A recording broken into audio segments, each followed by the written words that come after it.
আমরা পড়েছি হচ্ছে পিএইচ পিওএইচ রিলেটেড জিনিসপত্রগুলো, ইনিশিয়াল বেসিকগুলো পড়লাম। আজকে আমরা পড়বো পিএইচ আর পিওএইচ এর আরেক পার্ট, এবং পাশাপাশি হচ্ছে বাফার দ্রবণটা শেষ করবো ইনশাল্লাহ। হ্যাঁ, সো এগুলো মোটামুটি শেষ করবো, মাঝে দিয়ে আমরা হচ্ছে অসওয়াল্ডের লঘুকরণ সূত্র এগুলো একটু দেখবো। সো মোটামুটি সবকিছু কভার হয়ে যাবে। হ্যাঁ, সো চলো দেরি না করে স্টার্ট করে ফেলি। দেখো, ফার্স্টেই একটা কোয়েশ্চেন দিয়ে শুরু আমাদের। প্রথমে কোয়েশ্চেনটা কি, চলো কোয়েশ্চেনটা একটু ভালো মতো পড়ি। বলছে উদ্দীপকের এ প্লাস বি মিশ্র দ্রবণের প্রকৃতি কিরূপ হবে তা বিশ্লেষণ করো। সো তোমাদের মনে পড়ে ভাইয়া, এই সিমিলার জিনিস কিন্তু আমরা সেকেন্ড পেপারে অধ্যায় 3, যেটা হচ্ছে প্রথম চ্যাপ্টার, যেটাতে শুরু করছি আমরা ক্লাসগুলো নেওয়া এফআরসি, সেগুলোতে করাইছিলাম। মনে পড়ে একটু একটু বলো দেখি। আচ্ছা, গুড। না, টাইম মতো শেষ হবে মাহিম ইনশাল্লাহ। হ্যাঁ, ওকে। দেখছো? আচ্ছা, তো চলো একটু রিভিশন আকারে পড়ি। কি বলছে, উদ্দীপকের এ প্লাস বি মিশ্র দ্রবণের প্রকৃতি কিরূপ হবে তা বিশ্লেষণ করো। এখন এটা তোমরা ওই যে তুলনা করেও দিতে পারো, অথবা পিএইচ বের করে দেখাই দিতে পারো, দুইভাবেই করা আসলে পসিবল, সমস্যা নেই। আমি বলি কি পিএইচ বের করে পর্যন্ত দেখাই দাও, তাহলে বেটার, এমনকি সার কাটার কোনো নাম্বারই পাবেন না ইনশাল্লাহ। হ্যাঁ, এই সো দেখো, প্রথমে তোমার কাছে এতে কি আছে, H2SO4, তাহলে H2SO4 এর মূল সংখ্যাটা আগে বের করে ফেলি। চলো, আয়তনকে 1000 দিয়ে ভাগ করব, ইন্টু ঘনমাত্রা দিয়ে গুণ করব, তাহলে কত আসে?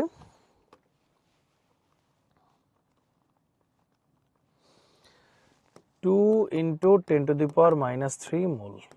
আচ্ছা, এবার মোল সংখ্যা অফ সোডিয়াম হাইড্রোক্সাইড, এটা কত আসে? 6/1000 × 0.05, 6/1000 × 0.05, তাহলে 3 × 10⁻⁴ মোল।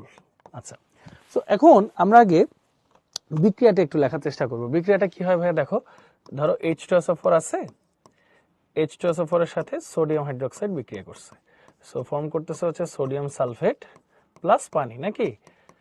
এখন এটা সমতা করার জন্য এখানে একটা 2 দিয়ে গুণ দিতে হবে। আচ্ছা, তার মানে এখানে আমরা কি বুঝলাম ভাইয়া, দেখো 2 মোল সোডিয়াম হাইড্রোক্সাইড বিক্রিয়া করে ফেলবে 1 মোল H2SO4 এর সাথে। তাহলে আমরা কি বলতে পারি ভাইয়া, 3 × 10⁻⁴ মোল, 3 × 10⁻⁴ মোল সোডিয়াম হাইড্রোক্সাইড অর্ধেক পরিমাণ H2SO4 এর সমতুল্য, মানে 1.5 × 10⁻⁴ মোল H2SO4 এর সমতুল্য। দেখো, H2SO4 আছে 2 × 10⁻³ খরচ হয়েছে 1.5 × 10⁻⁴, তার মানে H2SO4 রয়ে গেছে, তার মানে মোল সংখ্যা অফ H2SO4 রিমেইনিং, অবশিষ্ট, ঠিক আছে, অবশিষ্ট ইজ ইকুয়াল টু 2 × 10⁻³ মাইনাস 1.5 × 10⁻⁴। কত আসে ভাইয়া বলো?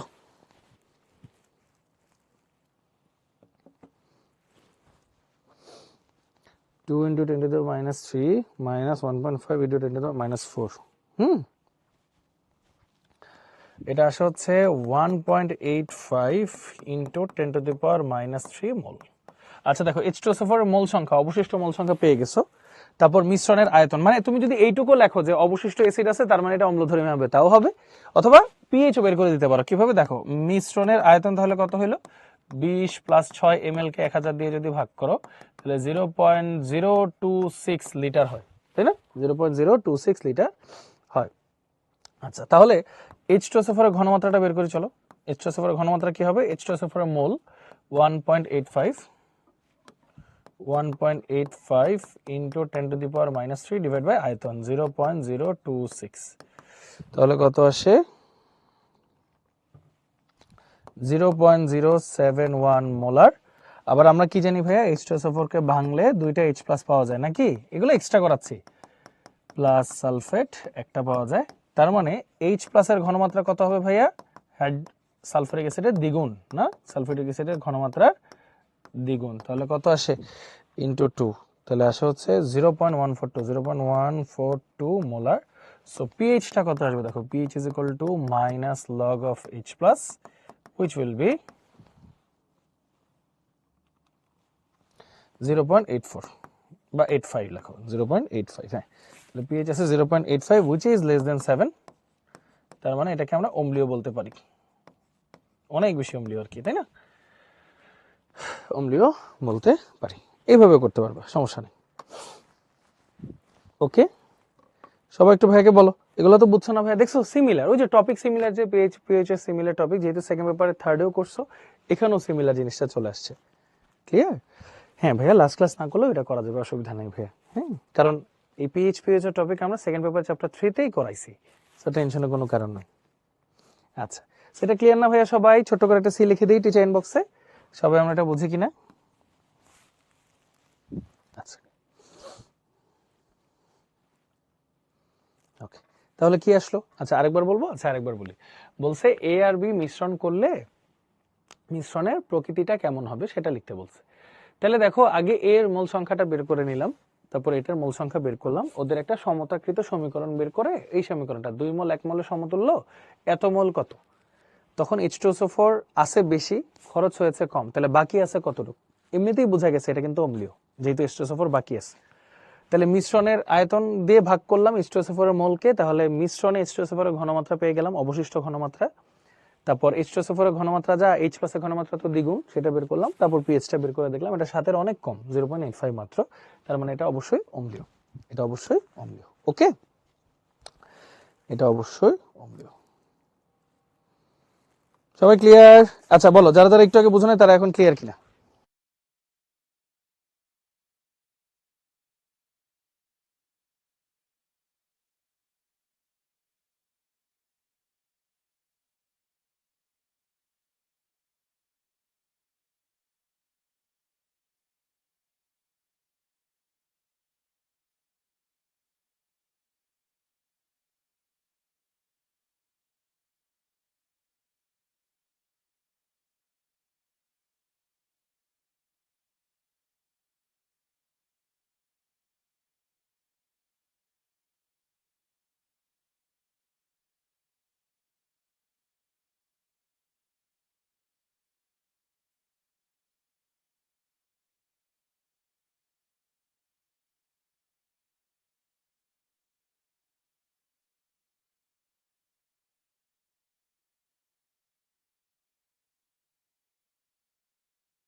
ওকে, সো না না, এগুলো তোলার দরকার নেই, জাস্ট একটু বুঝাই দিলাম আর কি, তোলার দরকার নেই। আচ্ছা চলো, এই যে আজকে যেটা বলবো সেটা হচ্ছে, দেখো এখন কি আছে, অসওয়াল্ডের লঘুকরণ সূত্র, অসওয়াল্ডের লঘুকরণ সূত্র।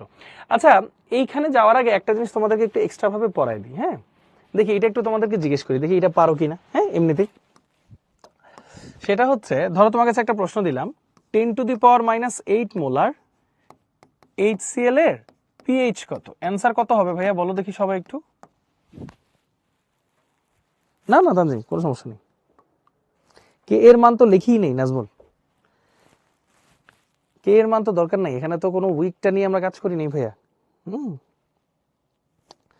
বলো বলো বলো বলো। 10⁻⁻8 মোলার HCl এর পিএইচ কত? আচ্ছা, গণহারে সবাই 8 লিখছো, ভেরি গুড। এটা ভুল, কেন ভুল একটু চিন্তা করে দেখো তো, HCl কি অ্যাসিড না ক্ষার? মানে অ্যাসিড না বেস? HCl তো একটা অ্যাসিড, তাহলে এটা 8 কেন হবে? এটা তো 8 হওয়ার কথা না, তার মানে কোনো একটা ঝামেলা হয়েছে নাকি, কোনো একটা ঝামেলা হয়েছে। আচ্ছা, এগুলাকে বলা হয় হচ্ছে অতিরিক্ত লঘু, অতিরিক্ত লঘু, লঘু মানে হচ্ছে ডাইলুটেড, মানে ঘনমাত্রা অনেক কম। এটা কাদের বলে? ঘনমাত্রা যাদের 10⁻⁻5 মোলারের কম হয় তাদেরকে আমরা মোটামুটি এক্সট্রিমলি লঘু বলি।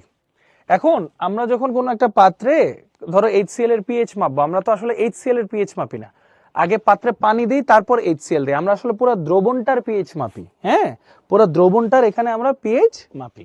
সো বেসিক্যালি ব্যাপারটা কি হয়, এই পাত্রে যেমন H+ অফ HCl থাকে, সেটা কত? 10⁻⁻8 মোলার।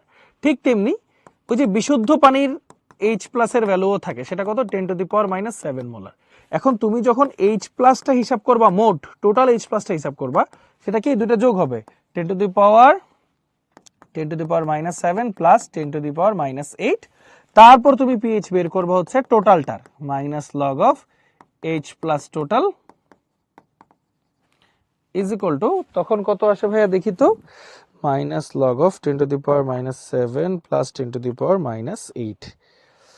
ওকে, তাহলে কত আসে? 6.96। দেখো, জাস্ট বিলো 7, মানে কিছুটা অম্লীয়, তাই না? মানে অম্লীয় যেটা তার ধরন সেটাই হয়েছে। এখন তোমাদের মাথায় একটা প্রশ্ন স্বাভাবিকভাবেই আসতে পারে, ভাইয়া আপনার কথা বুঝলাম, হ্যাঁ, তাহলে আমরা ধরেন আমার কাছে একটা অপশন দিলাম, 0.1 মোলার HCl এর পিএইচ কত, তখন তো আমরা সুন্দর মতো ওয়ানই বসাই, তখন তো আমরা শুধুমাত্র H প্লাস যেটা HCl এর সেটার হিসাবটাই শুধু নেই আমরা, তাহলে তখন পানিরটা নেই না কেন? কারণ পানিরটা আমরা আসলে নেই, বাট ওটা দরকার পড়ে না, ইগনোর করা যায়। কেন? দেখো, আমরা যদি এটার সাথে H প্লাস অফ H2 নিতাম, তাহলে এটা কত 10⁻⁷। তাহলে আলটিমেটলি দুইটা যদি তুমি যোগ করো, H প্লাস টোটাল করো, তখন ভ্যালু আসবে 0.1 2 3 4 5 6 7, মানে যেটাকে 0.1 লেখা যায়। মানে কি, এটাকে তুমি চাইলে ইগনোর করতে পারো, এটাকে তুমি চাইলে কি করতে পারো, ইগনোর বা নেগলেক্ট করতে পারো। মানে ঘনগুলার ক্ষেত্রে এটা না লিখলেও চলে, বাট যেগুলো হচ্ছে অনেক লঘু সেগুলোর ক্ষেত্রে 10⁻⁷ যোগ করাই লাগে। তো এই জিনিসটা কিন্তু ভুলেও ভুল করা যাবে না। ওকে, সবাই ক্লিয়ার? সবাই বুঝতে পারছি? ঝটপট একটা সি লিখে দিই টিচার ইনবক্সে। এটা কিন্তু ইম্পর্টেন্ট ভাইয়া। ওয়ালাইকুম আসসালাম ভাইয়া, এটা কিন্তু ইম্পর্টেন্ট। সবাই ঝটপট একটা সি লিখে দিই যে এই টপিকটা আমরা বুঝছি কিনা। হ্যাঁ, একটা এক্সট্রা ছোট্ট একটা জিনিস মাথায় আসলো, বুঝাই দিলাম। হ্যাঁ, আচ্ছা, ভেরি গুড। সো এটা যেহেতু আমরা বুঝে গেছি, এটা নিয়ে আমাদের কোনো ভেজাল নাই, অতিরিক্ত লঘুটা নিয়ে আমরা লিখে ফেলছি। হ্যাঁ, আচ্ছা, তাহলে শেষ, সিম্পল। আচ্ছা, সো মানে এখন কথা হচ্ছে এখানে কেন ইগনোর করতে পারি নাই? ওই যে দেখো 10⁻⁸ মানে কত, 1 2 3 4 5 6 7 8, আর 10⁻⁷ মানে কত, 1 2 3 4 5 6 7। আলটিমেটলি কত আসে, 0.1 2 3 4 5 6 7 8, এরকম। মানে একটাও ইগনোর করার সুযোগ নাই, কিন্তু একটু আগে ইগনোর করার সুযোগটা ছিল, সেই জন্য আমরা ওই সময় ইগনোর করছি, মানে যখন গাঢ় ছিল। আর লঘু, অতিরিক্ত লঘু থাকলে ইগনোর করব না। ওকে, লঘু কিভাবে বুঝবো? এই দেখো ভাইয়া লিখে রাখছি, ঘনমাত্রা যখন 10⁻⁵ মোলারের কম হবে সেটাকে আমরা আসলে অতিরিক্ত লঘু বলি, তখন এই জিনিসটা করলেই হবে। শেষ। আরেকটা এক্সাম্পল দিব, ধরো আরেকটা এক্সাম্পল দিই, 10⁻⁹ মোলার H2SO4 এর পিএইচ বের করো সবাই, নাও। 10⁻⁹ মোলার H2SO4 এর পিএইচ বের করো সবাই, নাও।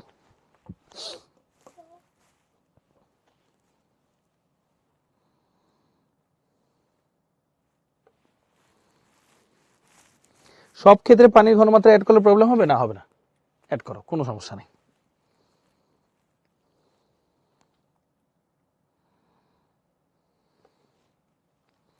বাহ, এই তো বুঝে গেছো তোমরা। তাহলে দেখো এখানে যে H প্লাসের ঘনমাত্রাটা কত আসবে, ডাবল আসবে না? H প্লাসের ঘনমাত্রা 2 × 10⁻⁹ মোলার আসবে। তারপর H প্লাস অফ H2 আসবে 10⁻⁷ মোলার। তারপর H প্লাস টোটাল আসবে 2 × 10⁻⁹ প্লাস 10⁻⁷। তারপর হলো পিএইচ বের করবা, minus log of H total, and এইভাবে উত্তরটা চলে আসবে। দেখি তো কত আসছে, মাইনাস লগ 10⁻⁷ প্লাস 2 × 10⁻⁹। তার অ্যান্সার আছে 6.99। শেষ, একদম 7-এর একটু কম, অ্যাসিডিকই আসবে। ওকে,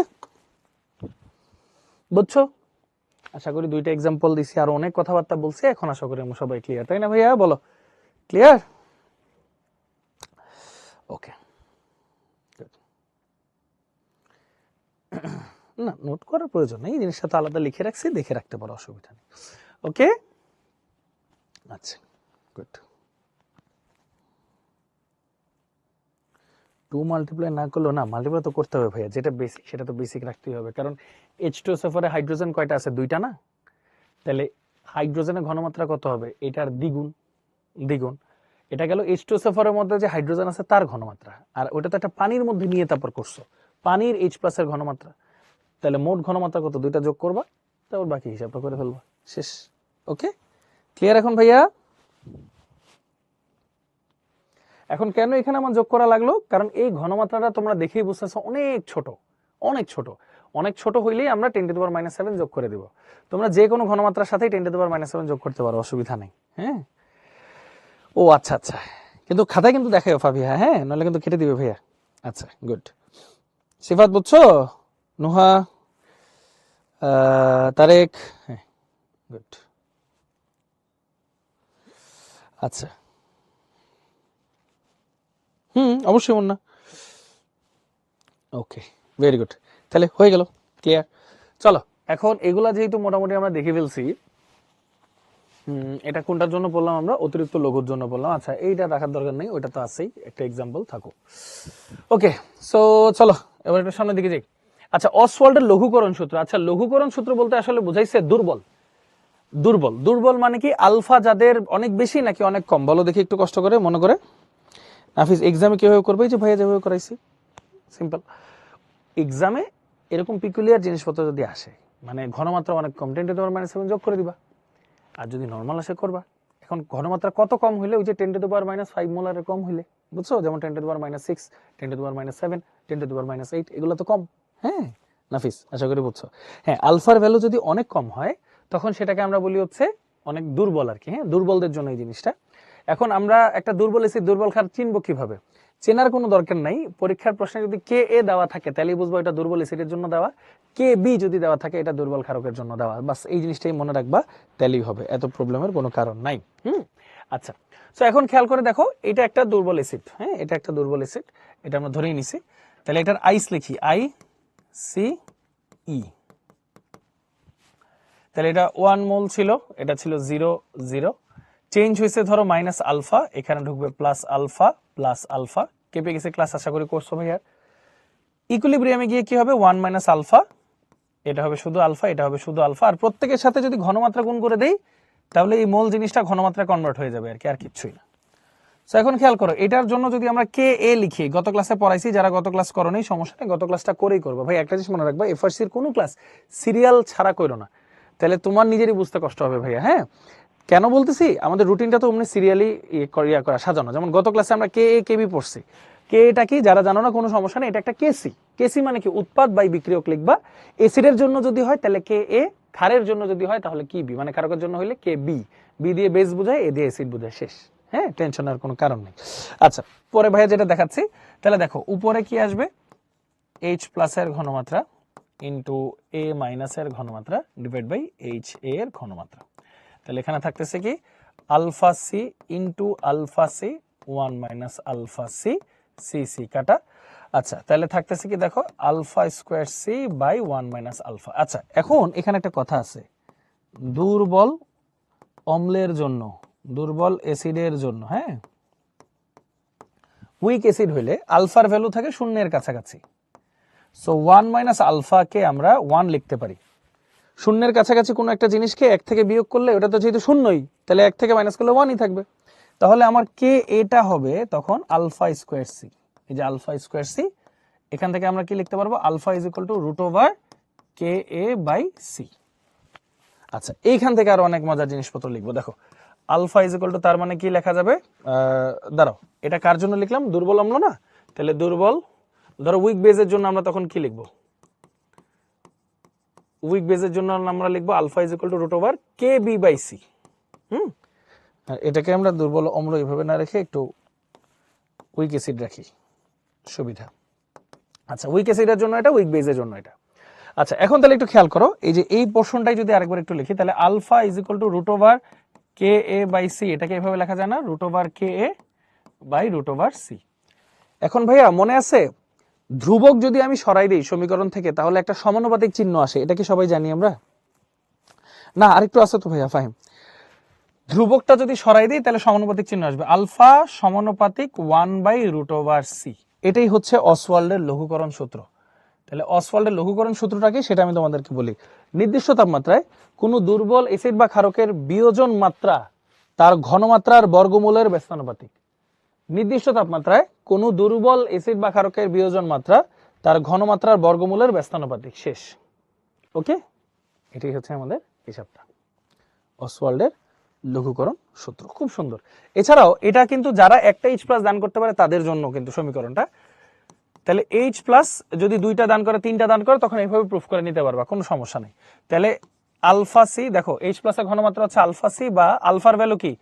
root over K A by root over C into C. তাহলে এটা এটা কাটাকাটি করলে একটা রুট সি আসে, তাহলে root over K A into C. তাহলে পিএইচ এর ভ্যালু যদি তোমার বের করতে হয়, minus log of H is equal to minus log of alpha c is equal to minus log of root over ka into c, এইভাবে বের করে ফেলতে পারবো। ওকে, আচ্ছা, এখন ঝটপট আমি তোলার টাইম দিব, টেনশন নিও না, এখন আমি তোলার টাইম দিব, এটা ইম্পর্টেন্ট, এটা তুলতে হবে, এটা একটু তুলে ফেলো সবাই। ওহো তাই নাকি রাফরা, এটা আমি চেক করবো না ইনশাল্লাহ। হ্যাঁ অবশ্যই টেম্পারেচার কনস্ট্যান্ট রাখার দরকার আছে রে বাবা, ওই যে কে আছে তো, নাও লিখে ফেলো সবাই।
ওকে লিখে ফেলছো, ভেরি গুড। হ্যাঁ হ্যাঁ হবে, সমস্যা নাই তামিদ। হ্যাঁ দেখো, সো এগুলো আমরা মোটামুটি লিখে ফেললাম, এগুলার মোটামুটি প্রকাশগুলো আমরা দেখে ফেললাম। এটা যেহেতু অ্যাসিডের জন্য, উইক অ্যাসিডের জন্য দেখছি, উইক বেজের জন্য সিমিলার একটা জিনিস। হ্যাঁ এখন আমরা ডিরেক্টলি কিছু কোশ্চেনে চলে আসবো। হ্যাঁ ঠান্ডা মাথায় আমি কোশ্চেনগুলো একটু দেখাই দিই। দেখো ফার্স্ট কোশ্চেন, ঘনমাত্রা, ও আচ্ছা নাফিস জিজ্ঞেস করছে 3 নম্বর লাইনে সি গুণ করছি কেন। দেখো এটা আগে মোল ছিল, এটার সাথে সি গুণ করে এটাকে ঘনমাত্রায় প্রকাশ করে ফেলছি, ঘনমাত্রায় প্রকাশ করে ফেলছি এই জন্য। ওকে বুঝতে পারছো, সি যোগ করি নি ভাইয়া, গুণ করছি, গুণ করছি। ওকে 1 মাইনাস আলফা ইন্টু সি, ঠিক আছে। ওকে দেখো তাহলে খেয়াল করো, আলফা জিরো হলো কিভাবে, সি হচ্ছে ঘনমাত্রা বাবা, কনসেন্ট্রেশন। আলফা তো জিরো না, জিরোর কাছাকাছি, বিয়োজন মাত্রা বোঝায় আলফা। আলফা মানে হচ্ছে কতটুকু বিয়োজিত হলো। আলফার ভ্যালু অনেক কম হয় কাদের জন্য, যারা অনেক দুর্বল হয় তাদের জন্য। হ্যাঁ আচ্ছা, জিরো কেমনে 1 হয়। আচ্ছা তারেক দেখো, এটা 1 মাইনাস আলফা থেকে 1 হয়েছে। আলফাকে যদি জিরো ধরো তাহলে 1 থেকে 0 বিয়োগ করলে কিন্তু একই হয়, তাই না? আশা করি এটা আমরা সবাই জানি। আচ্ছা ওকে, আচ্ছা পিএইচ এর সেকেন্ড লাইনটা, এই যে এইচ প্লাসের যে ধ্রুবকটা ভাইয়া, দেখো এইচ প্লাসের কনসেন্ট্রেশন ইজ ইকুয়াল টু কি, আলফা সি। তাহলে এইচ প্লাসের জায়গায় আলফা সিও লেখা যায়, আবার alpha C is equal to কি, root over K A into C, যে root over K into C লেখা যায়। Okay H is equal to alpha C কিভাবে হলো ভাইয়া, এই যে এইচ এর নিচে এখানে কি দেখতে পাচ্ছ, আলফা সি, এভাবে হলো। সব এখানে যা আছে তাই। ভাবিয়া বুঝছো, নাফিস বুঝছো? ঘনমাত্রায় কেন গুণ করলেন ভাই? আচ্ছা ভালো একটা কোশ্চেন, মানে আমি ডিরেক্টলি ঘনমাত্রায় রূপান্তর করার জন্য এই কাজটা করছি, ডিরেক্টলি ঘনমাত্রায় রূপান্তর করার জন্য এই কাজটা করছি, আর কিছুই না। তাহলে সহজে সবকিছু মিলে যায়, তাই বুঝছো?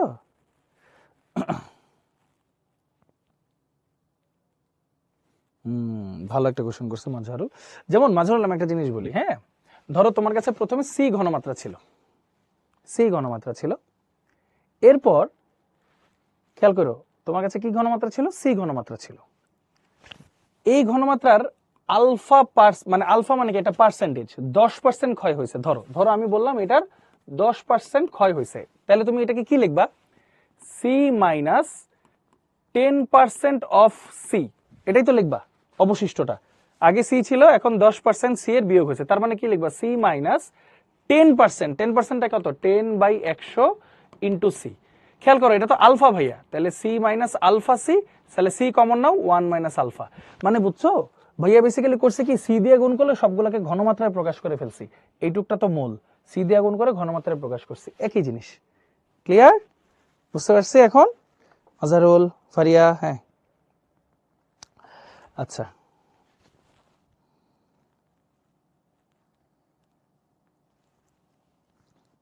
সেম সেম কাজই করছি নাফিস, হ্যাঁ একই একই।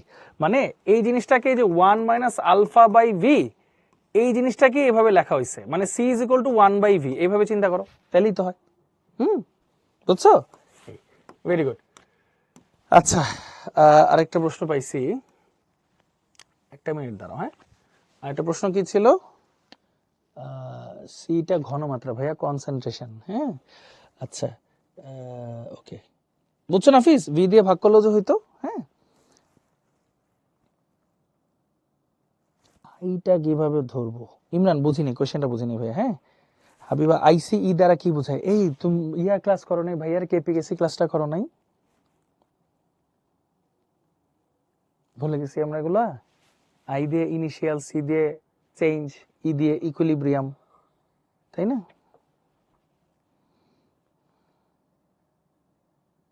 ও আইসি এর সি মানে চেঞ্জ, এটা মানে চেঞ্জ, পরিবর্তন। আচ্ছা ওকে, সিফাত, ওই যে সিফাত একটু আগে বললাম খুব সুন্দর করে একটা জিনিস, সেটা হচ্ছে একটু খেয়াল করে দেখো।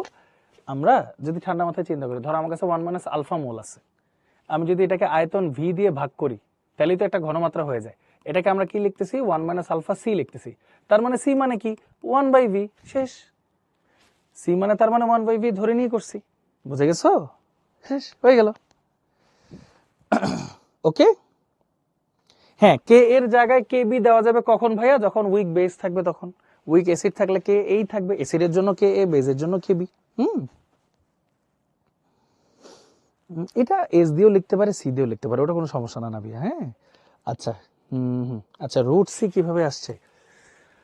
ওকে রুট সি, আচ্ছা এই যে দেখো এখানে একটু খেয়াল করে দেখো, আলফা ইজ ইকুয়াল টু যদি root over K A by C হয়, এটাকে কিভাবে লেখা যায়? এটার উপরও রুট হবে, এটার উপরও রুট হবে, তাই না? এটা তো আমরা জানি বাচ্চাকালের জিনিস। তাহলে আমি যদি রুট কে এটা সরাই ফেলি, তাহলে এখানে একটা সমানুপাতিক চিহ্ন আসবে, কিন্তু সি এর উপর রুটটা তো আর গায়েব হয়ে যাবে না, ওটা তো থাকবেই, তাই না? আচ্ছা এখন এখানে বলতে পারো এখানে রুট সি কিভাবে আসছে। আচ্ছা ভেরি গুড, দাঁড়াও এটাকে আমি ভেঙে দেখাই। দেখো রুট সি, এই এটা তো আলফার ভ্যালু ইনটু এই সি কে আমরা দুই ভাবে লিখতে পারি, root C into root C, কারণ দুইটা রুট সি কে স্কোয়ার করলেই তো সি পাওয়া যায়। তাহলে এই রুট সি কাটা, তাহলে শুধু এই যে কে ইনটু রুট সি থাকে, root over K into C লেখা যায়।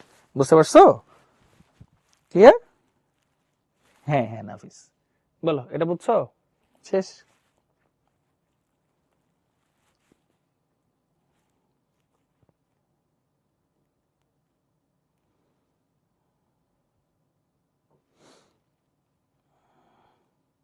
আচ্ছা আর যদি আমি তোমাদের মতো করে করাইতে চাই, ধরো তোমাদের মতো করে করাইতে চাই, চলো তোমাদের মতো করে একটু দেখাই, হালকা করে দেখাই, একটু মনে করাই দিই। হ্যাঁ একটু সময় নিয়ে দিকে, কোনো অসুবিধা নেই, প্যাচ লাগবে না, টেনশন নিও না। আসো ধরো আমি এখানে শুরুতেই ঘনমাত্রা নিয়ে নিলাম সি, এখানে দিলাম 0 0। ভাইয়া শুরুতে যদি কিছু দেওয়া থাকে তাহলে কি এক্স ধরতে হয় নাকি আলফা? এক্স ধরতে হয়। তাহলে দেখো এখানে মাইনাস এক্স হবে, এখানে প্লাস এক্স হবে, এখানে প্লাস এক্স হবে, তাহলে এখানে যাবে সি মাইনাস এক্স, এখানে আসবে শুধু এক্স, এখানে আসবে শুধু এক্স। এখন খেয়াল করো আমরা আবার আলফা ইজ ইকুয়াল টু কি জানি ভাইয়া? নিচে থাকবে আদিটা, উপরে থাকবে ক্ষয়ের পরিমাণ। তাহলে দেখো এক্স এর ভ্যালু কত আসতেছে ভাইয়া? Alpha C. খেয়াল করছো এক্স এর ভ্যালু কত আসছে? Alpha C. তাহলে এক্স এর জায়গাগুলোতে এখন শুধু আলফা সি বসায় দাও, এক্স এর জায়গাগুলোতে এখন শুধু আলফা সি বসায় দাও। দেখো আলফা সি, আলফা সি, বাস এক্স এর জায়গাতে আলফা সি বসায় দাও। এই যে কত alpha C minus alpha C, এই এখানে বসায় দাও আলফা সি, শেষ। মিলে গেছে? এখন মিলে গেছে? বলো শেষ। এখন দেখো এই জিনিসটাকে কিন্তু সুন্দর করে আমরা লিখতে পারি 1 মাইনাস আলফা ইন্টু সি, এইভাবে যদি লিখি। এখন সবগুলা থেকে যদি ওই যে 1 1 দিয়েও করি তাও কিন্তু একই রেজাল্টই আসবে, যে 1 0 0 minus alpha plus alpha plus alpha, তারপর 1 minus alpha into C, alpha C, alpha C, শেষ। তুমি যেইভাবেই করো একইভাবেই মিলে যাবে। ওকে,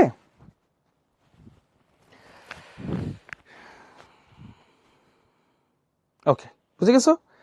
আচ্ছা, মানে এটাই ইজি। তারপর আমি যাদের কনফিউশন আছে সব ক্লিয়ার করে দিলাম দুইভাবেই। ওকে, ডান, এটা আমাদের ডান। এরপর আসি এই পেজে। হ্যাঁ, এবার সবাই বলো, সবাই বুঝে গেছি না? হ্যাঁ, ইনশাল্লাহ, ভেরি গুড, বুঝে গেছি। আচ্ছা, ভেরি গুড। চলো এবার তাহলে একটু সামনের দিকে যাই। ঠান্ডা মাথায় শোনো, 0.1 মোলার অ্যামোনিয়াম হাইড্রোক্সাইড দ্রবণের পিএইচ এর মান কত? ভাইয়া দেখো, এটা কিন্তু একটা উইক বেস। কিভাবে বুঝলাম? কারণ প্রশ্নে কেবি দেওয়া আছে। সুন্দর হিসাব। আচ্ছা, তাহলে দেখো, একটাই যেহেতু ওইচ এর ঘনমাত্রা তাহলে কিভাবে হবে? ওই যে আগেরটার মতো, আলফা সি।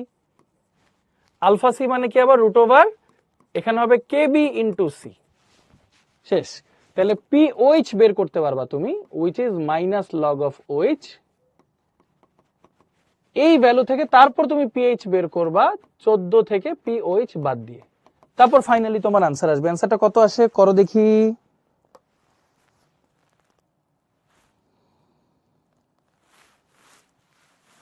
আগের ম্যাথে কে নেই নেই কেন? দুর্বল না হলে কে কেন নেই পড়ে বাবা, বলো না, করো। কত আসে? মাইনাস লগ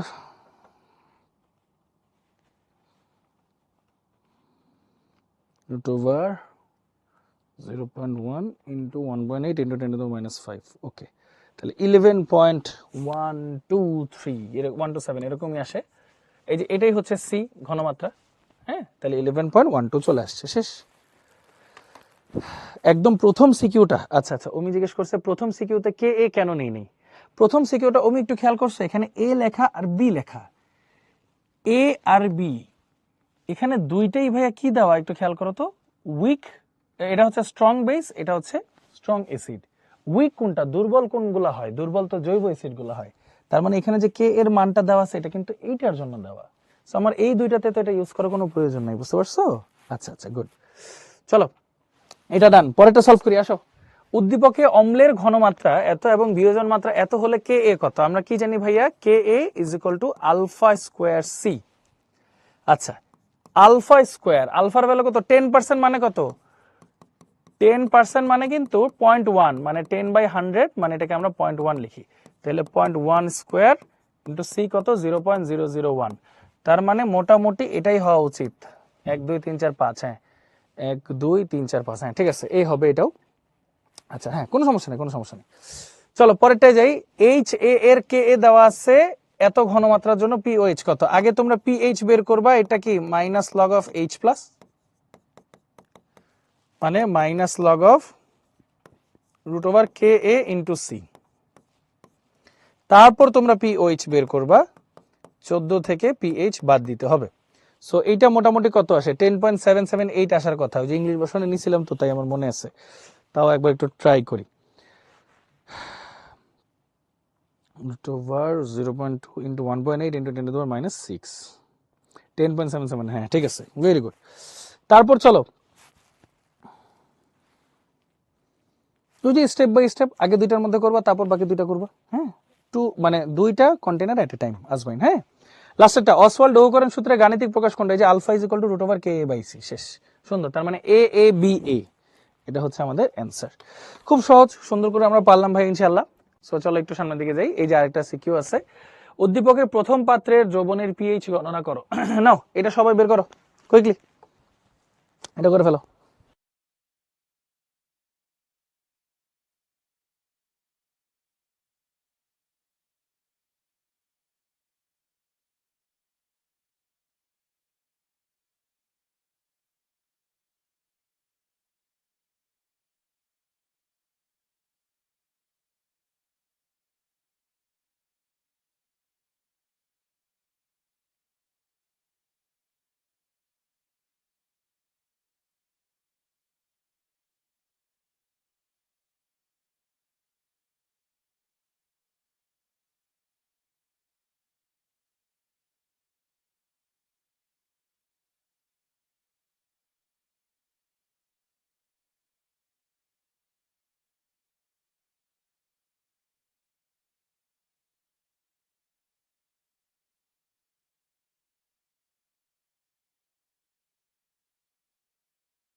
করছো না?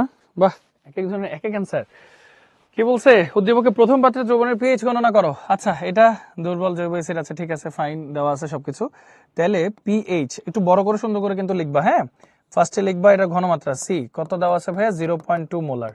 তারপর কে এর ভ্যালু দেওয়া আছে কত ভাইয়া? 1.8 ইন্টু 10⁻⁴, সরি 10⁻⁴। তাহলে দেখো এইচ প্লাস এর ঘনমাত্রাটা কত আসা উচিত? √কে এ ইন্টু সি। তো এখান থেকে তারপর পিএইচ আসবে হচ্ছে -log of H plus. So অ্যান্সারটা আসা উচিত হচ্ছে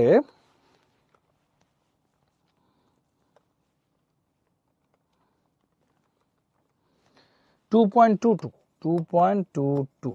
এটা হওয়া উচিত হচ্ছে আমাদের ফাইনাল অ্যান্সার, হ্যাঁ, 2.22। হোপফুলি এটা আমরা সবাই পারছি, হ্যাঁ, 2.22। Okay okay, very good. Ashiq, 1 number MCQ বুঝো নাই? 1 নাম্বার এমসিকিউ তে একটা বেস দেওয়া আছে, ঘনমাত্রা দেওয়া আছে, কেবি দেওয়া আছে। এইচ এর ঘনমাত্রা, একটা এইচ এর ঘনমাত্রা যেমন আলফা সি হয়, ঠিক তেমনি একটা ও এইচ এর ঘনমাত্রা আলফা সি হয়। এইচ এর ক্ষেত্রে যেমন √কে এ ইন্টু সি হবে, ও এইচ এর ক্ষেত্রে √কেবি ইন্টু সি হবে, শেষ, আর কোনো পার্থক্য নাই। এভাবে পি ও এইচ বের করে তারপর পিএইচ আমরা বের করছি। ওকে, আচ্ছা, আশা করি বুঝছো ভাইয়া। ওকে, তো এটাও সলভ। এবার এখানে আসি, 1 নং পাত্রে বিদ্যমান দ্রবের বিয়োজন মাত্রা হিসাব করো। চলো বিয়োজন মাত্রা হিসাব করি।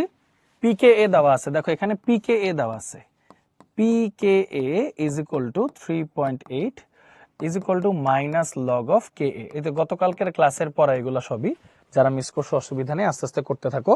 তাহলে সুতরাং কে এর ভ্যালু হবে হচ্ছে 10⁻³ মাইনাস দিয়ে গুণ করবা, লগ অ্যান্টি লগ করলে 10 এর পাওয়ার হয়ে যাবে, শেষ। আচ্ছা, ঘনমাত্রা দেওয়া আছে ভাইয়া 0.1 মোলার। তাহলে আলফার ভ্যালু আমরা সবাই জানি √কে এ ডিভাইড বাই সি, সুন্দর মতো বসায় দাও। √10⁻³ ডিভাইড বাই সি হচ্ছে 0.1, তাহলে আসে হচ্ছে 0.0398, যেটাকে 100 দিয়ে গুণ করলে পার্সেন্টেজে চলে আসবে। তাহলে আসে 3.98%, 3.98%, শেষ। অ্যান্সার এটাই হয়, মিলে কিনা বলো? 14 থেকে কোনটা বাদ দিব বাবা?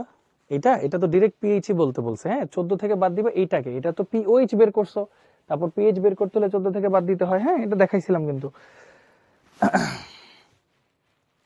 আলফার ফর্মুলা ডিফারেন্ট কেন হয়? আলফার ফর্মুলা ডিফারেন্ট হয় না তো ভাইয়া। আলফা যদি শুরুতে কিছু দেওয়া না থাকে, তখন যেটা আছে সেটাই, এক্স এর ভ্যালু আর আলফার ভ্যালু সেম হয়। আর শুরুতে কিছু দেওয়া থাকলে এক্স আর আলফা ডিফারেন্ট হয়। সো সেটা কিন্তু ভাই কেপিকিসি লেকচারে কিন্তু বুঝাইছিলাম, হ্যাঁ, হাইফা একটু দেখো। আচ্ছা, সো এটা আমরা দেখলাম। চলো আগাই যাই, সবারটাই হয়েছে মাশাআল্লাহ। দেখো কি বলছে, এ পাত্রে দ্রবণে এইচ প্লাস এর ঘনমাত্রা হিসাব করো। খুব সহজ একটা কোশ্চেন। দেখো এখানে বলছে 1 অম্লীয় ক্ষারের দ্রবণ, মানে 1 অম্লীয় ক্ষার, এক মানে এখানে ওইচ আছে একটা ক্ষারের দ্রবণ, আবার কেবি দেওয়া আছে, তাহলে বুঝতেই পারতেছো এই ক্ষারের দ্রবণটা কি দুর্বল, দুর্বল, হ্যাঁ। তাহলে এখানে খেয়াল করো, এটার যে ওইচ এর ঘনমাত্রা সেটা কি আসবে ভাই বলো তো? √কেবি ইন্টু সি, এটাই আসার কথা, তাই না? আচ্ছা, তাহলে দেখো এটার ওইচ এর ঘনমাত্রা তাহলে কত আসবে ভাইয়া? KB into C. So কেবির value হচ্ছে 1.8 ইন্টু 10⁻⁵, সি এর ভ্যালু 0.01, অ্যান্সার করলে আসা হচ্ছে 4.24 ইন্টু 10⁻⁴ মোলার। এখন তোমরা অনেকভাবে করতে পারো, এটা চাইলে এইচ প্লাস ডাইরেক্টলি হিসাব করতে পারো, পিএইচ দিয়ে হিসাব করতে পারো, অনেকভাবে করতে পারো। তোমরা ওই যে ওই হিসাবেও যাইতে পারো, এইচ প্লাস ইন্টু ওইচ মাইনাসের ঘনমাত্রা 25 ডিগ্রি সেলসিয়াস তাপমাত্রায় আমরা কত জানি? কেডব্লিউ মানে কত? 10⁻⁻14। সো এখান থেকে তোমরা কিন্তু সরাসরি এইচ প্লাস এর ঘনমাত্রা বের করে ফেলতে পারো, 10⁻⁻14 ডিভাইড বাই ওএইচ মাইনাস এর ঘনমাত্রা, and which is 4.24 ইন্টু 10⁻⁴। তাহলে অ্যান্সার আসে কিন্তু 2.36 ইন্টু 10⁻11 মোলার। এরকম আসা উচিত এইচ প্লাস এর ঘনমাত্রা, এরকম আসা উচিত। বলো এরকম কি আসে?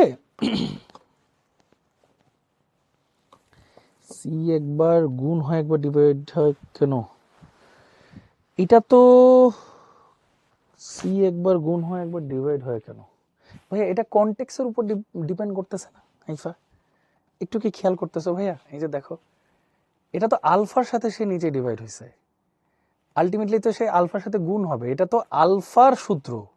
আর তুমি যদি এইচ প্লাস এর সূত্র বলো তখন তো এখানে, হ্যাঁ, দুইটাতে দুই কনটেক্সট। হ্যাঁ, আচ্ছা, তো সবাই বুঝছো, পারছো?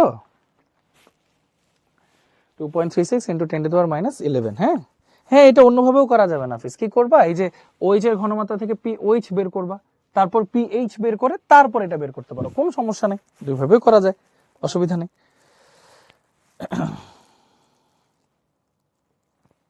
ওকে, KW বের করাটা গত ক্লাসে পড়াইছি ঐশী। হ্যাঁ, গত ক্লাসে দেখতে হবে, ওখানে সময় নিয়ে ডিরাইভ করে দেখাইছি ভাইয়া। হ্যাঁ, PH দিয়ে করতে চাইলে কেমনে করবা, এই যে এইখান থেকে তোমরা বের করবা হচ্ছে POH। আচ্ছা, এটা একটু অন্য কালি দিয়ে করি, তাহলে এটা সেকেন্ড অপশন হিসেবে দেখাই। মানে এইখান থেকে তোমরা বের করবো POH, POH থেকে বের করবো PH, PH থেকে তারপর H প্লাস এর ঘনমাত্রাটা বের করবা, একই অ্যান্সার আসবে, একই অ্যান্সার আসবে, যেটা তোমাদের ইজি। হ্যাঁ, যেটা তোমাদের ইজি, কোনো সমস্যা নেই। ভেরি গুড হাইফা ভাইয়া, ভেরি গুড।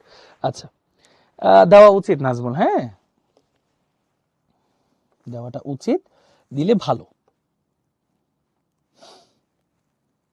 ওকে, সো চলো ভাইয়া একটু সামনের দিকে যাই। এরপর আরেকটা কোশ্চেন দিচ্ছে, এটা এটা একটু ইম্পর্টেন্ট কোশ্চেন, এটা একটু একটু পিকুলিয়ার টাইপের কোশ্চেন। হ্যাঁ, বলছে এ ও বি পাত্রে দ্রবণ মিশ্রিত করলে পিএইচ এর মানের কোনো ভিন্নতা দেখা যাবে কিনা গাণিতিকভাবে বিশ্লেষণ করো। আচ্ছা, আলাদা আলাদা পিএইচ কত আসে সেটা আগে বের করো, তারপর দুটাকে মিক্স করলে পিএইচ কত আসে সেটা আগে একটু বের করো। হ্যাঁ, আচ্ছা, ফার্স্টে আলাদা আলাদা একটু পিএইচ বের করি। দেখো, এটার ক্ষেত্রে আমরা যদি পিএইচ অফ পাত্র এ এর জন্য বের করি, সেটা কত আসে, minus log of √/, KA1 into C1। হ্যাঁ, এরকম, বা KA ইন্টু C, যেটাই বলো, H প্লাস অফ কি, HCH। ঠিক আছে, এই সুন্দর। তাহলে এটার H প্লাস অফ HCH কত আসে, √/K ইন্টু C। চলো এটা একটু আমরা বের করি, দেখি কত আসে। মাইনাস লগ √0.1 ইন্টু 1.8 ইন্টু 10⁻⁻4, 2.37 আসে। আর এইটার ক্ষেত্রে আমরা যদি PH বের করি বি পাত্রের জন্য, তাহলে minus log of H plus এর ঘনমাত্রা কাটটা লাগবে, CH3CH এরটা লাগবে। তো সেই ক্ষেত্রে পিএইচটা আসে হচ্ছে 2.87, আলাদা আলাদা। আচ্ছা, এখন মিশ্রিত করলে পিএইচ এর মানের কি ঘটনা আসবে। আচ্ছা, মিশ্রিত করলে তোমাদের একটু ঠান্ডা মাথায় কেসগুলো ডিল করতে হবে। দেখো, ধরো এটার আয়তন হচ্ছে V, এটার আয়তন হচ্ছে V। যেহেতু আয়তন নিয়ে কিন্তু কিছু বলা নাই, আয়তনটা ইম্পর্টেন্ট, কারণ মিক্স করলে সমায়তন হলে ঘনমাত্রা কিন্তু কমে যায়, তাই না? তাহলে একটু খেয়াল করে দেখো, এখন নতুন ঘনমাত্রা কত হবে, HCOH এর যে ঘনমাত্রা মিক্সচারে কতটুকু হবে, এটার নাম ধরো দিলাম C1। এটার নাম ধরো দিলাম C1 is equal two V1S1, এই যে V1 into S1 divide by 2V। 2V কেন, দুইটা আয়তন যোগ করা হয়েছে, তাহলে আলটিমেটলি কত আসবে, 0.05 মোলার। সিমিলারলি CH3COH এটাকেও যদি তুমি মিক্স করো ভাইয়া, ধরো ঘনমাত্রা ধরলা C2, এটাও কি হবে দেখো, V1 into S1 divide by total volume 2B, এটাও কিন্তু 0.05 মোলার আসবে। আচ্ছা, তারপর এটার নাম দিলা ধরো KA2, এটার নাম দিলা ধরো KA1। এখানে দুইটা বিষয় কাজ করে ভাইয়া, খুব মনোযোগ দিয়ে কথাগুলো শুনো। হ্যাঁ, খুবই মনোযোগ দিয়ে কথাগুলো শুনো। সেটা হচ্ছে, এখন একটা কথা লিখবা, সম আয়ন বিবেচনা না করে বা সম আয়ন উপেক্ষা করে বা বিবেচনা না করে, এটাই লেখো, বিবেচনা না করে। সমায়ন কেন বিবেচনা করতেছে না, দুইটা কেস হইতে পারে। দেখো, এটাও অল্প একটু বিয়োজিত হয়ে H প্লাস দিবে, এটাও অল্প একটু বিয়োজিত হয়ে H প্লাস দিবে, তাহলে একটা সমায়ন হওয়ার চান্স থাকে আসলে। বাট ম্যাক্সিমাম জায়গায় দেখো ম্যাথ করা থাকবে বিবেচনা না করে, এটাই দেখবো সব জায়গায়। হ্যাঁ, তো দেখো, তাহলে এখানে H প্লাস মিশ্রণটা কি হবে, এটা হবে এই দুইটার মিক্সচারের ঘনমাত্রা, মানে এটা হবে হচ্ছে এইটা যোগ এইটা,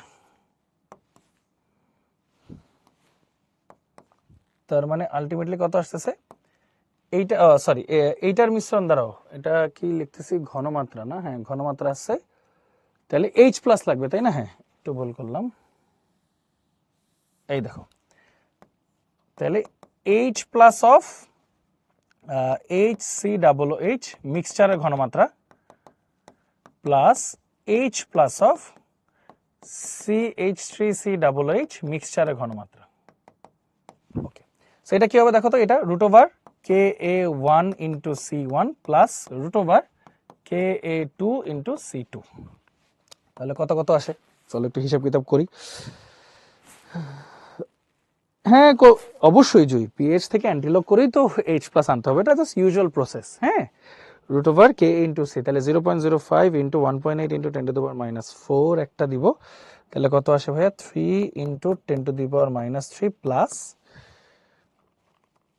এটা আসে হচ্ছে 9.49 ইন্টু 10 টু দি পাওয়ার -4, তাহলে টোটাল কত আসে 9.49 into 10 to the power -4 plus 3 into 10 to the power -3, তাহলে 3.949 into 10 to the power -3 molar. আচ্ছা, তাহলে এখান থেকে ফাইনালি তোমার আরেকটা পিএইচ বের হয়ে যাবে, তাহলে pH is equal two minus log of H mixture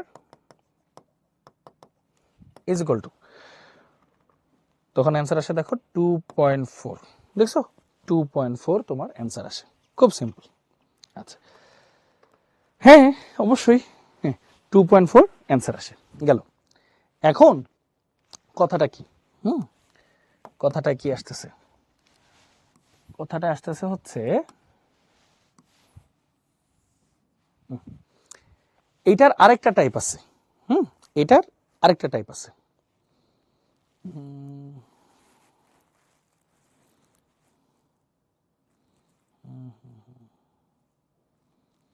Anas জিজ্ঞেস বলছে এ এবং বি সম আয়তন, এটা তো কোথাও বলে দেয়নি। Exactly exactly, very good question, এটা তো বলে দেয় নাই, ভেরি গুড, কিন্তু ইনফরমেশনও তো কিছু দেয় নাই, দিছে দেয় নাই, তুমি ধরে নিবা, ধরি তারা সম আয়তন, যদি সম আয়তন না ধরো, তুমি একটু লজিক্যালি চিন্তা করো, একটু লজিক্যালি চিন্তা করো, দুইটা জিনিস মিশ্রিত করলা, ধরো আয়তন ছিল 1 ml করে, এখন তো আয়তন 2 ml হয়ে গেছে, তাহলে ঘনমাত্রা অর্ধেক হয়ে যাওয়ার কথা না? ব্যাপারটা কি বুঝাইতে পারছি তোমাদের? ব্যাপারটা বুঝাইতে পারছি?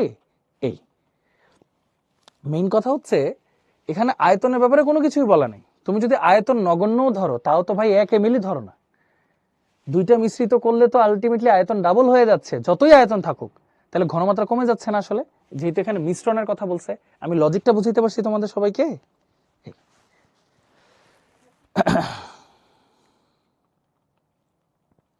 আচ্ছা গেল।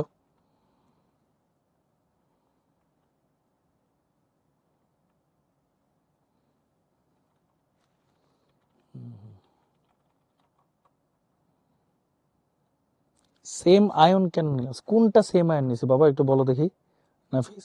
বাবা এক কোশ্চেন বারবার কপি পেস্ট করলে হঠাৎ করে কিন্তু ব্লক করে দেয়, বুঝছো, এটা কইরো না কিন্তু কেউ। হ্যাঁ আচ্ছা ওকে, হ্যাঁ বলবো বলবো, আরেকবার কোশ্চেনটা বুঝাবো, আমি এখনো শেষ করি নাই ভাইয়া, আমাকে আগে একটু শেষ করতে দাও তারপর বুঝাবো, হ্যাঁ টেনশন নিও না, আগে একটু শেষ করতে দাও।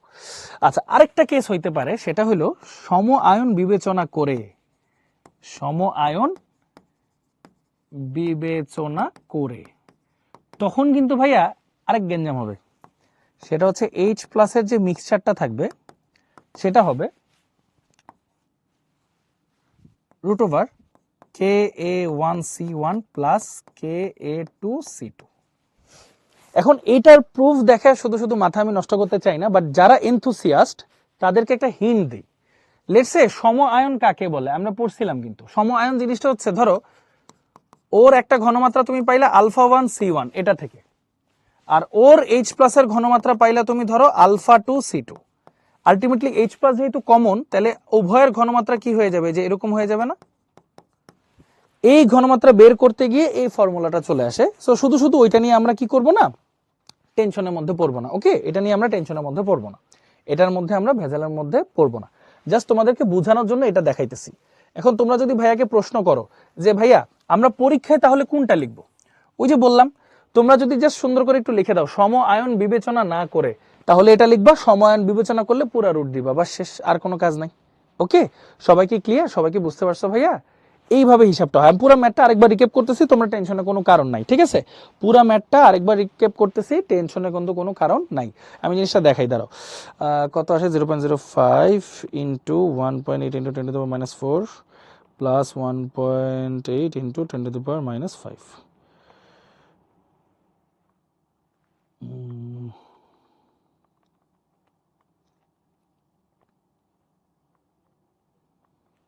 ওকে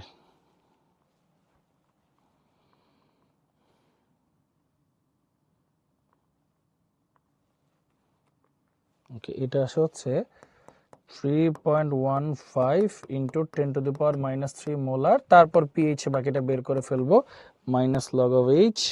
সো 2.5 এর কাছাকাছি একটা অ্যান্সার চলে আসে। ওকে, আচ্ছা শোনো, ঠান্ডা মাথায় আমরা একটু অ্যান্সারগুলো দিই। ওকে, টেনশন নিও না, ঠান্ডা মাথায় মনোযোগ দিয়ে শোনো।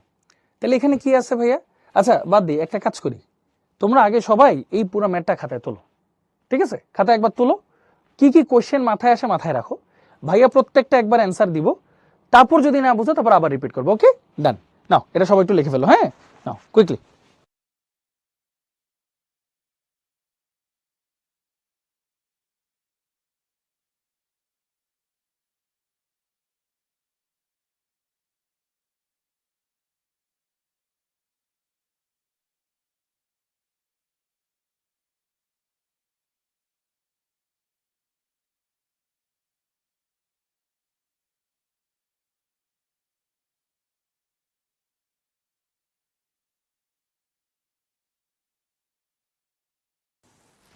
সবাই তুলছো?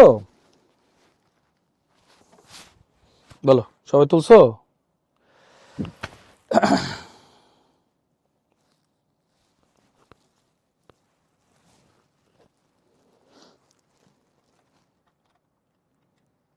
কমন আয়ন, হুম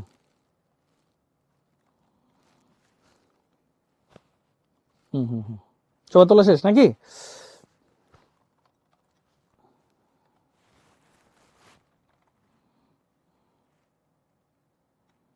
আচ্ছা ভেরি গুড।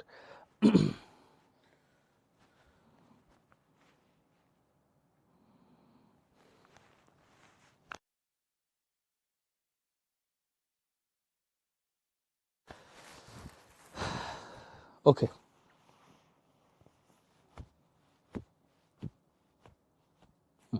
চলো তোমাদের ঠান্ডা মাথায় একটু বুঝাই, হ্যাঁ মনোযোগ দিয়ে শুনো, পুরো প্রসেসটা একটু শুনো, ঠান্ডা মাথায় শুনো।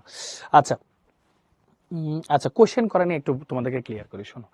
যখন ভাই একটা পড়া পড়াবো, হ্যাঁ যখন পুরো একটা ম্যাথ শেষ করব, তারপর কোশ্চেনগুলো করো।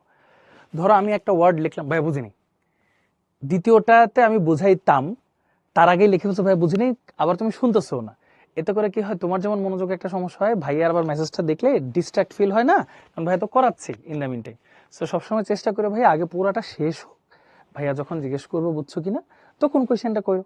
যদি মাথায় কোয়েশ্চেনটা থাকে টাইপ করে রাখলা, কিন্তু সবচেয়ে বুদ্ধিমানের কাজ হচ্ছে আগে পুরোটা শোনা। কারণ আমাদের মেইন প্রবলেমটা কি হয় জানো, আমরা শুনতে পছন্দ কম করি, বলতে পছন্দ করি বেশি, এটা আমরা সবাই। সো একটু চেষ্টা করো আগে পুরোটা শুনবো তারপর। আমি কিন্তু আগেই বলে নিছি এই ম্যাথটা ভাইয়া 2 নিয়মে করাই দিচ্ছি, এবং পুরাটা তোমাদেরকে একদম থরলি বুঝাই দিব, সো এটা নিয়ে টেনশনের কোনো কারণ নেই। কিন্তু ভাইয়াকে এটা প্রমিস করতে হবে, ভাইয়া তো মেসেজ তোমাদের পড়ি নাকি না পড়ি না, বলো তোমাদের মেসেজ পড়ি না পড়ি না, বলো তোমরা। না পরিবর্তন না ভাইয়া, ওইটা ডিরেক্ট পেজ, ভাইয়া তো তোমাদের মেসেজ পড়তেছি। কোনো মেসেজ যদি মিস যায় সেক্ষেত্রে তোমরা আবার মেসেজ করো, কিন্তু একটা জিনিস বোঝানোর মাঝখানে বারবার মেসেজ দিও না, হ্যাঁ বোঝানোর শেষে দিও, তাহলে সবচেয়ে বেশি ভালো হয়, তাহলে আমারও বুঝতে সুবিধা হয়, তোমাদেরও দেখতে সুবিধা হয়। ওকে, সো এটা এটা খারাপ কিছু না ভাইয়া, তোমরা জাস্ট মাথা ঠান্ডা করে একটু পড়াগুলো দেখো। ওকে আসো চলো আমরা পড়ি। সো এখানে কি বলছে, আচ্ছা সময়ায়নের যে বিষয়টা, এটা জাস্ট আমি তোমাদেরকে একটা পেজ নিয়ে হালকা একটু একটা জিনিস দেখাই, হ্যাঁ দেখি তোমরা এটা বুঝো কিনা। তো দেখো, লেটসে একটা অ্যাসিড ছিল HCOOH, এটাকে আমি ভাঙলাম, ভাঙলে কি পাওয়া যায়, একটা H প্লাস পাওয়া যায়, একটা HCOO মাইনাস পাওয়া যায়। আচ্ছা আরেকটা ধরো দিলাম CH3COOH, এটা ভাঙলে পাওয়া যায় H প্লাস আর CH3COO মাইনাস, এটা পাওয়া যায়। এগুলো তো আমরা সবাই খুব ভালো মতোই বুঝি ভাইয়া, তাই না? তো চলো আসো দেখি। সিফাত কি লিখছো, আমারটা পড়েন না বেশিরভাগ সময়। ভাই বিশ্বাস করো, তোমার সাথে আমার কোনোভাবে কোনো ধরনের শত্রুতা নাই, আমি তোমাদেরকে অনেক ভালোবাসি, আমি মেসেজ দেখলে অবশ্যই পড়ি, কিন্তু এমন টাইমে মেসেজ করলে আমরা কেমনে দেখবো, তাই না? ঠিক আছে সিফাত, যদি তোমার মনে হয় ভাইয়া তোমার মেসেজ পড়ে না, আমি এক্সট্রিমলি দুঃখিত, আমি ক্ষমা প্রার্থী, ক্ষমা করে দিও, কিন্তু আমি আসলে দেখলেই পড়ি। হ্যাঁ আচ্ছা আসো দেখো, এবার আইস লিখবো, ICE, ICE। আচ্ছা যারা ভুলে গেছি, আই দিয়ে ইনিশিয়াল শুরু, সি দিয়ে চেঞ্জ পরিবর্তন, ই দিয়ে ইকুইলিব্রিয়াম সাম্যাবস্থা।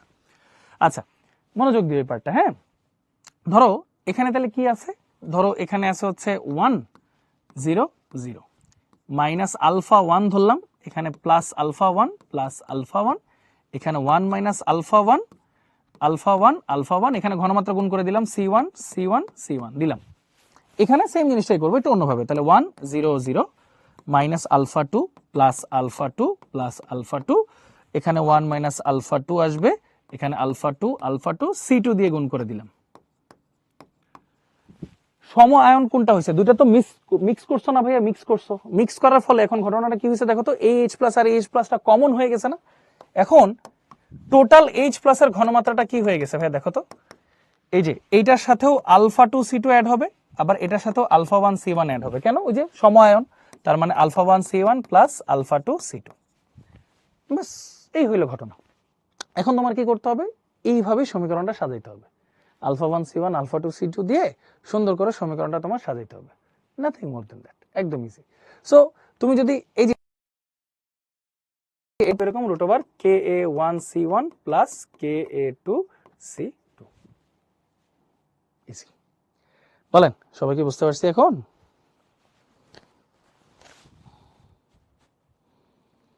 ওকে, বুঝছো?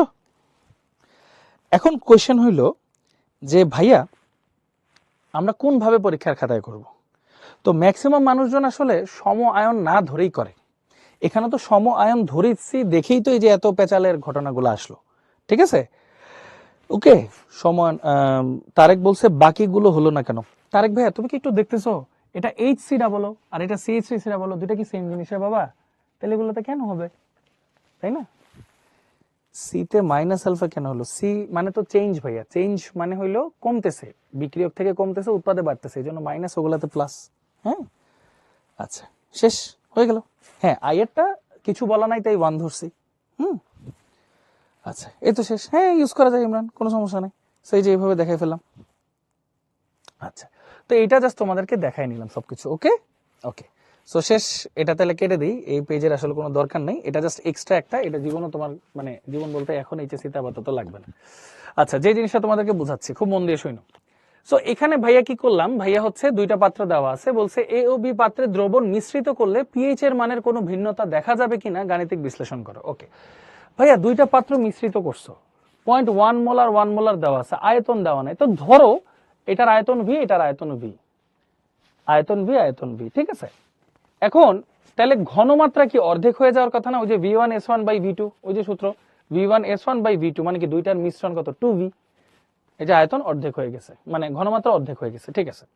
এরপর কি লিখছি ভাইয়া, সম আয়ন বিবেচনা না করে, মানে ওরা কমন আয়ন না, আমি জোর করে ধরে নিলাম।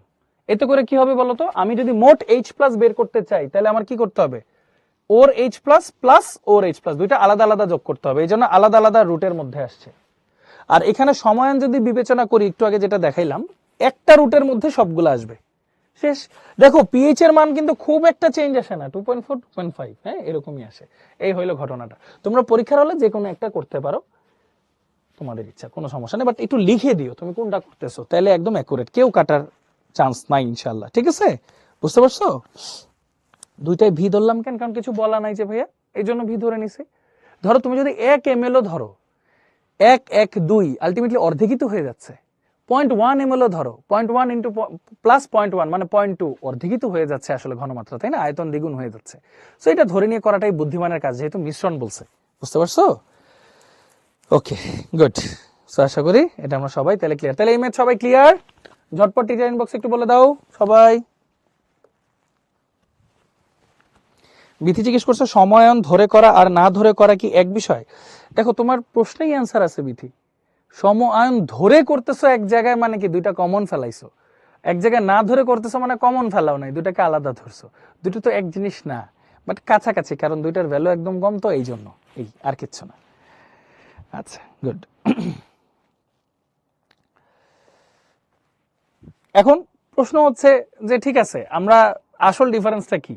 আসল ডিফারেন্স কিছুই না, কেউ এইভাবে করে কেউ এইভাবে করে, আমি তোমাদেরকে দুইটাই দেখাইলাম। হ্যাঁ, তোমাদের যেটা ইচ্ছা করো, অসুবিধা নাই। আচ্ছা, ও জুই জিজ্ঞেস করছে ভাই আয়তন দেওয়া থাকলে কি হইতো? Very good.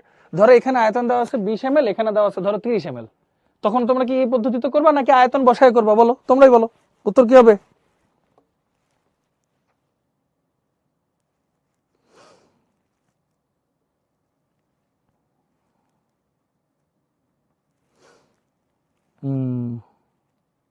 বুঝছো? বলো বলো কি হবে? ধরো এটার আয়তন দেওয়া আছে 20 ml, এটা দেওয়া আছে 30 ml, তখন তুমি কি করবা? ভি ধরে করবা না আয়তন দিয়ে করবা? অবশ্যই আয়তন দিয়ে করবা। শেষ, এই যে অ্যান্সার তো নিজেরাই পেয়ে গেছো। সুন্দর। আচ্ছা, এখন একটা জিনিস চিন্তা করো, এই যে একটু আগে মনে আছে, কই গেল? আচ্ছা এখানেই তো, এই যে এইখানে আমরা একটা বিবেচনা না করে করছি, একটা বিবেচনা করে করছি। তোমরা জিজ্ঞেস করছো ভাই কোনটা করব, আমি ম্যাক্সিমাম জায়গায় দেখছি ম্যাক্সিমাম মানুষজন এইভাবে করে রাখছে, কিছু কিছু জায়গায় আবার এইভাবেও করছে। এই জন্যই বলছি তুমি লিখে দিও, তুমি কোন ভাবে করছো এটা লিখে দিও, তাইলেই হবে, শেষ। তাহলে কাটার কোনো চান্স নাই। ওকে, আচ্ছা, সো ডান হয়ে গেল। আসো এরপর এই কোশ্চেন গুলোর অ্যান্সারে আমরা যাব। তার আগে বলো যে ওই প্রশ্নটা বুঝছো কিনা, আমরা সবাই বুঝছে কিনা এই জিনিসটা, বলো ঝটপট টিচার ইনবক্সে। সবার এসএমএস আসতেছে ভাইয়া, কেউ ভয় পাও না, আমি দেখতেছি। হ্যাঁ বলো সবাই বুঝছে কিনা। আচ্ছা ক্লিয়ার। কারো কিন্তু বিন্দু মাত্র যদি ডাউট থাকে অবশ্যই ভাইয়াকে কোশ্চেন করবা। হ্যাঁ, তাসিন জিজ্ঞেস করছে C1 C2 কিভাবে বের করছি। C1 C2টা কি ভাইয়া? মিশ্রণের ঘনমাত্রা না? আমরা কিভাবে বের করতাম? V1 S1 is equal to V2 S2। তাহলে S কিভাবে বের করতাম? V1 S1 divide by V2, মানে S2 বের করতে হলে এই যে প্রথম আয়তন, প্রথম ঘনমাত্রা ডিভাইড বাই মোট আয়তন, তাহলে তো মিশ্রণের ঘনমাত্রা পাইতাম। শেষ, মনে পড়ছে তাসিন? আচ্ছা গুড। আচ্ছা চলো এখন তাহলে একটু সামনের দিকে যাই। দেখো এখানে কয়েকটা কোশ্চেন দেওয়া আছে, নিচের কোন যৌগের দ্রবণের পিএইচ গ্রেটার দেন 7। আচ্ছা, এরকম টাইপের যদি কোনো কোশ্চেন দেওয়া থাকে, হ্যাঁ, আব্দুল্লাহ আবার একটা কোশ্চেন করছে, মিশ্রণের সি আলাদা বের করলাম কেন? আচ্ছা ভালো কোশ্চেন। মিশ্রণের সি মানে ঘনমাত্রা বের করলাম এই কারণে। আচ্ছা ভাই তোমরা একটা বলো তো, ধরো তোমার কাছে একটা চা আছে আর একটা চা আছে, হ্যাঁ, বা ধরো একটা শরবত আছে আর একটা শরবত আছে, এটার আয়তন ধরো 50 মিলিলিটার, এটারও আয়তন 50 মিলিলিটার, এটারও ঘনমাত্রা 1 মোলার, এটারও ঘনমাত্রা 1 মোলার। আমি যদি দুইটাকে মিশ্রণ করি, ধরো আমি যদি দুইটাকে মিশ্রণ করি, তাহলে আমার ঘনমাত্রা কেমন হওয়া উচিত? ভাবো তো, ঘনমাত্রা কেমন হওয়া উচিত বলো? মানে দুইটা দ্রবণ যদি আমি মিক্স করি, সেই ক্ষেত্রে আয়তনটা আসলে বেড়ে যাচ্ছে না? তাহলে একজনের এককভাবে ঘনমাত্রা কমে গেল না? একজনের এককভাবে ঘনমাত্রা কমে গেল না? বুঝি, একজনের কিন্তু এককভাবে ঘনমাত্রা কমে গেল, একজনের, মানে দুইটা সেম জিনিস বলি নেই কিন্তু। ধরো একটাতে HCl আছে, একটাতে সোডিয়াম হাইড্রোক্সাইড আছে, জাস্ট একটা কথার কথা আর কি। ধরো এ আছে আর বি আছে, এ আছে 1 মোলার 50 ml, বি আছে 1 মোলার 50 ml, দুটাকে মিক্স করলাম, তাহলে এর মিশ্রণে ঘনমাত্রা কত? এর মিশ্রণ ধরো দুইটা, একটা হলো HCl, একটা ধরো H2SO4, এরকম যেমনি হোক, ধরো দুইটা জিনিস এ বি, একটা আছে 1 মোলার 50 ml, একটা আছে 1 মোলার। বাফার দ্রবণ দুই টাইপের আমরা ক্যাটাগরিজ করলাম, একটা অম্লীয় বাফার, একটা ক্ষারীয় বাফার। এখানে একটা মজার মানে বিষয় আছে, অম্লীয় বাফারে অম্লটা দুর্বল হয়, ক্ষারীয় বাফারে ক্ষারকটা দুর্বল হয়। এখন আমার কোশ্চেন হচ্ছে তোমাদের কাছে যে অম্লীয় বাফারে অম্লটা দুর্বল হয় কেন বলো?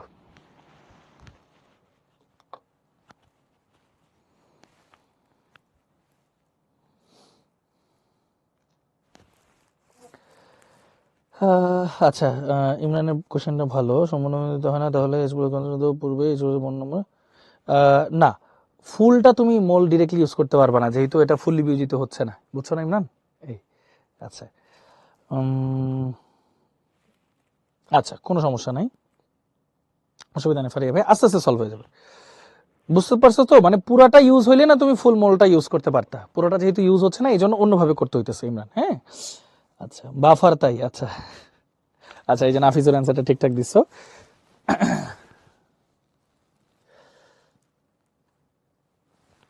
অসুবিধা নেই আনিশা, অসুবিধা নেই, পরে একবার একটু 2x এ দেখে নিও ভাইয়া, কোনো অসুবিধা নেই। আচ্ছা আচ্ছা তোমাদেরকে একটু বলি, হ্যাঁ ঠান্ডা মাথায় শোনো। দুর্বল কি? যারা সহজে বিয়োজিত হয় না, মানে খুব স্লোলি বিয়োজিত হয়। সো একটু চিন্তা করে দেখো তো ভাইয়া, আমি যদি অম্লীয় বাফারে দুর্বল অম্ল ব্যবহার করি, তাহলে সেটা খুব আস্তে আস্তে বিয়োজিত হবে। তার মানে তার ঘনমাত্রা অনেক দিন ধরে ঠিকঠাক থাকবে, আর ঘনমাত্রা অনেক দিন ধরে ঠিকঠাক থাকা মানে কি পিএইচও অনেক দিন ঠিকঠাক থাকবে। শেষ, বুঝতে পারছো? মানে অম্লীয় বাফারে অম্লটা দুর্বল হইতে হবে, ক্ষারীয় বাফারে বেসটা দুর্বল হইতে হবে। শেষ হয়ে গেল, সিম্পল সহজ কথা। এখন একটা বেসিক বুঝাই তোমাদেরকে অ্যাসিডিক বাফার দিয়ে, হ্যাঁ অম্লীয় বাফার দিয়ে পুরো বেসিকটা বুঝাবো। সবাই এখন ঠান্ডা মাথায় মন দিয়ে ভাইয়ার কথাগুলো শুনবো। ওকে, এখন আর টিচার ইনবক্সে কিছু লিখবো না, সবাই মন দিয়ে ভাইয়ার কথাগুলো শুনবো। হ্যাঁ, দেখো ধরো একটা উইক অ্যাসিড নিই, CH3 COOH, আর একটা স্ট্রং বেজ নেই সোডিয়াম হাইড্রোক্সাইড। এরা বিক্রিয়া করে তৈরি করতেছে ধরো CH3 COONA প্লাস H2O। H2Oটা তরল নিছি, তাই এটা নিয়ে আমাদের কোনো কাজ নাই। এবার আবার ICE লিখি, ICE আইস। শুরুতে আছে ধরো তোমাদেরকে জিনিসটা একটু বুঝাই। ধরো এইটা শুরুতে, ও বাই দ্য ওয়ে একটা ভালো কোশ্চেন করি তোমাদেরকে, বাফার দ্রবণ বানাইতে হলে যেহেতু দুর্বল অম্লটা আমার লাগবেই, তাহলে মনে করে বলো তো দুর্বল অম্ল আমাদের পরিমাণে বেশি নিতে হবে নাকি শক্তিশালী বেসটা যেটা সেটা বেশি নিতে হবে, নাকি দুইটা সমান নিতে হবে? কি করতে হবে বলো তো বাফার দ্রবণ বানাইতে হইলে? বলো, বাফার দ্রবণ বানাইতে হইলে কি করতে হবে?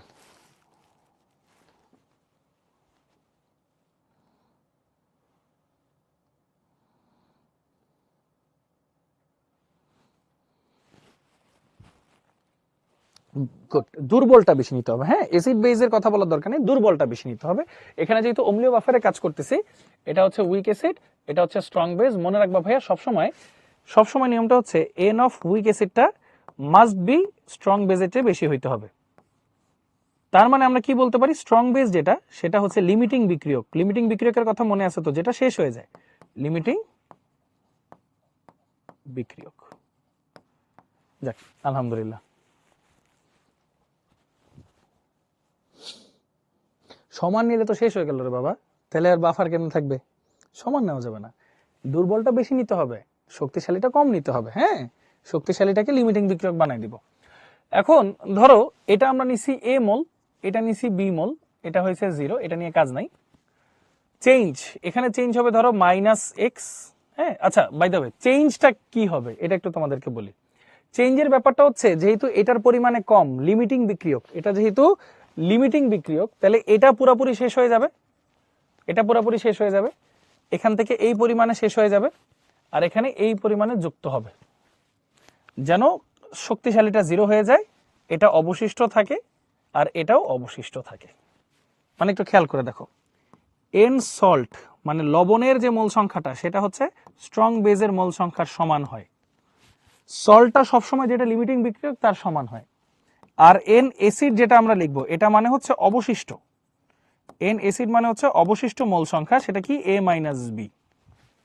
আচ্ছা, এখান থেকে আস্তে আস্তে সূত্রগুলো আসে। এখন সূত্রগুলো আসলে কিভাবে আসে সেটা একটু তোমাদেরকে বুঝাই। দেখো, অম্লীয় বাফারে কি কি থাকতে হয়? দুর্বল অম্লটা থাকতে হয় এবং তার সাথে লবণটা থাকতে হয়, অনুবন্ধী লবণটা থাকতে হয়। আচ্ছা, কেউ কি বলতে পারবা এই লবণটার প্রকৃতি কি, অম্লীয় নাকি ক্ষারীয়? কেউ বলতে পারবা এই লবণটার প্রকৃতি কি, অম্লীয় নাকি ক্ষারীয়? ঠান্ডা মাথায় বলে, এখন কিন্তু অনেক কনসেপ্ট শিখবো আমরা একসাথে। এই লবণটার প্রকৃতি কি, অম্লীয় নাকি ক্ষারীয়?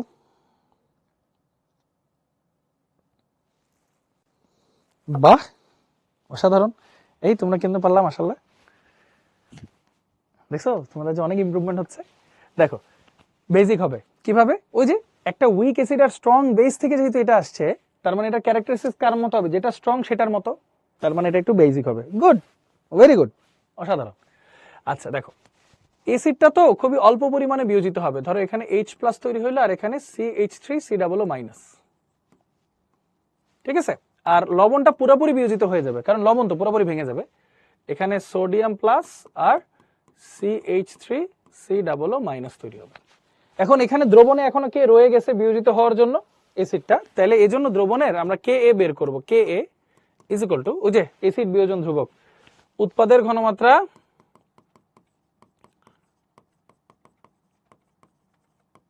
ডিভাইড বাই বিক্রিয়কের ঘনমাত্রা।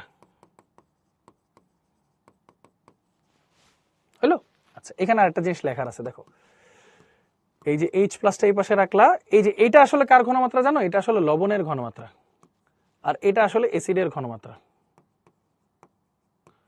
এখন কথা হচ্ছে কিভাবে বুঝলেন ভাইয়া? আসো বুঝাই। ধরো তুমি যদি অ্যাসিড 100টা নাও, সর্বোচ্চ একটা বিয়োজিত হবে, এটা একটা আর এটা একটা পাবা। কিন্তু লবণ যদি 100টা নাও, 100টাই বিয়োজিত হবে, এটাও 100টা পাবা, এটাও 100টা পাবা। এখন দেখো মিশ্রণে 101টার মধ্যে 100টাই কার থেকে আসতেছে? লবণটা থেকে। তার মানে বলা যায় যে এই অ্যাসিটেটের ঘনমাত্রা আর লবণের ঘনমাত্রা সেম, বলা যায়। সো ওইভাবেই সূত্রগুলো আসছে। সো আলটিমেটলি পরে কি করবা, এটাকে একা রাখবা, ওই যে সূত্র টুত্র যদি ফালাও, দুই পাশে মাইনাস লগ টগ নিয়ে সূত্র করো, তখনই সূত্র আসে pH is equal to pKa plus log লবণের ঘনমাত্রা ডিভাইড বাই অম্লের ঘনমাত্রা। এটা কিন্তু অবশিষ্ট অম্লের ঘনমাত্রা। এবং আমরা কি জানি বলো, দেখো সল্টের যে ঘনমাত্রা, সল্টের ঘনমাত্রা মানে কি, সল্টের মোল ডিভাইড বাই আয়তন। আবার এসিডের যে ঘনমাত্রা সেটা মানে কি, এসিডের মোল ডিভাইড বাই আয়তন। এখন দুইটাকে যদি তুমি ভাগ করো, সল্ট বাই এসিড যদি ভাগ করো তুমি, তাহলে খেয়াল করে দেখো এখানে কি আসতেছে, N salt by V N acid by V, একই পাত্রে আছে। সো এই যে ভি ভি কাটা, খেয়াল করো এই ভি আর এই ভি কাটা, তাহলে আলটিমেটলি থাকে কি n salt by n acid. এখান থেকে ফর্মুলা আবার দাঁড় করানো যায়, pH is equal to pKa plus log n salt by n acid. এইভাবে জিনিসটা সুন্দর করে চলে আসে। ওকে, আচ্ছা যা বোঝার বুঝছো, এত পেরেশানি নেওয়ার কিচ্ছু নেই। এই পুরো জিনিসটা খাতা একটু ঝটপট লিখে ফেলো, লেখা হলে ডান লেখো, তারপর ভাইয়া বুঝাই দেবো। আর কোনো কোশ্চেন থাকলে সেটাও করে ফেলো। হ্যাঁ, নাও, থ্যাংক ইউ।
ওকে, সবাই লিখছো?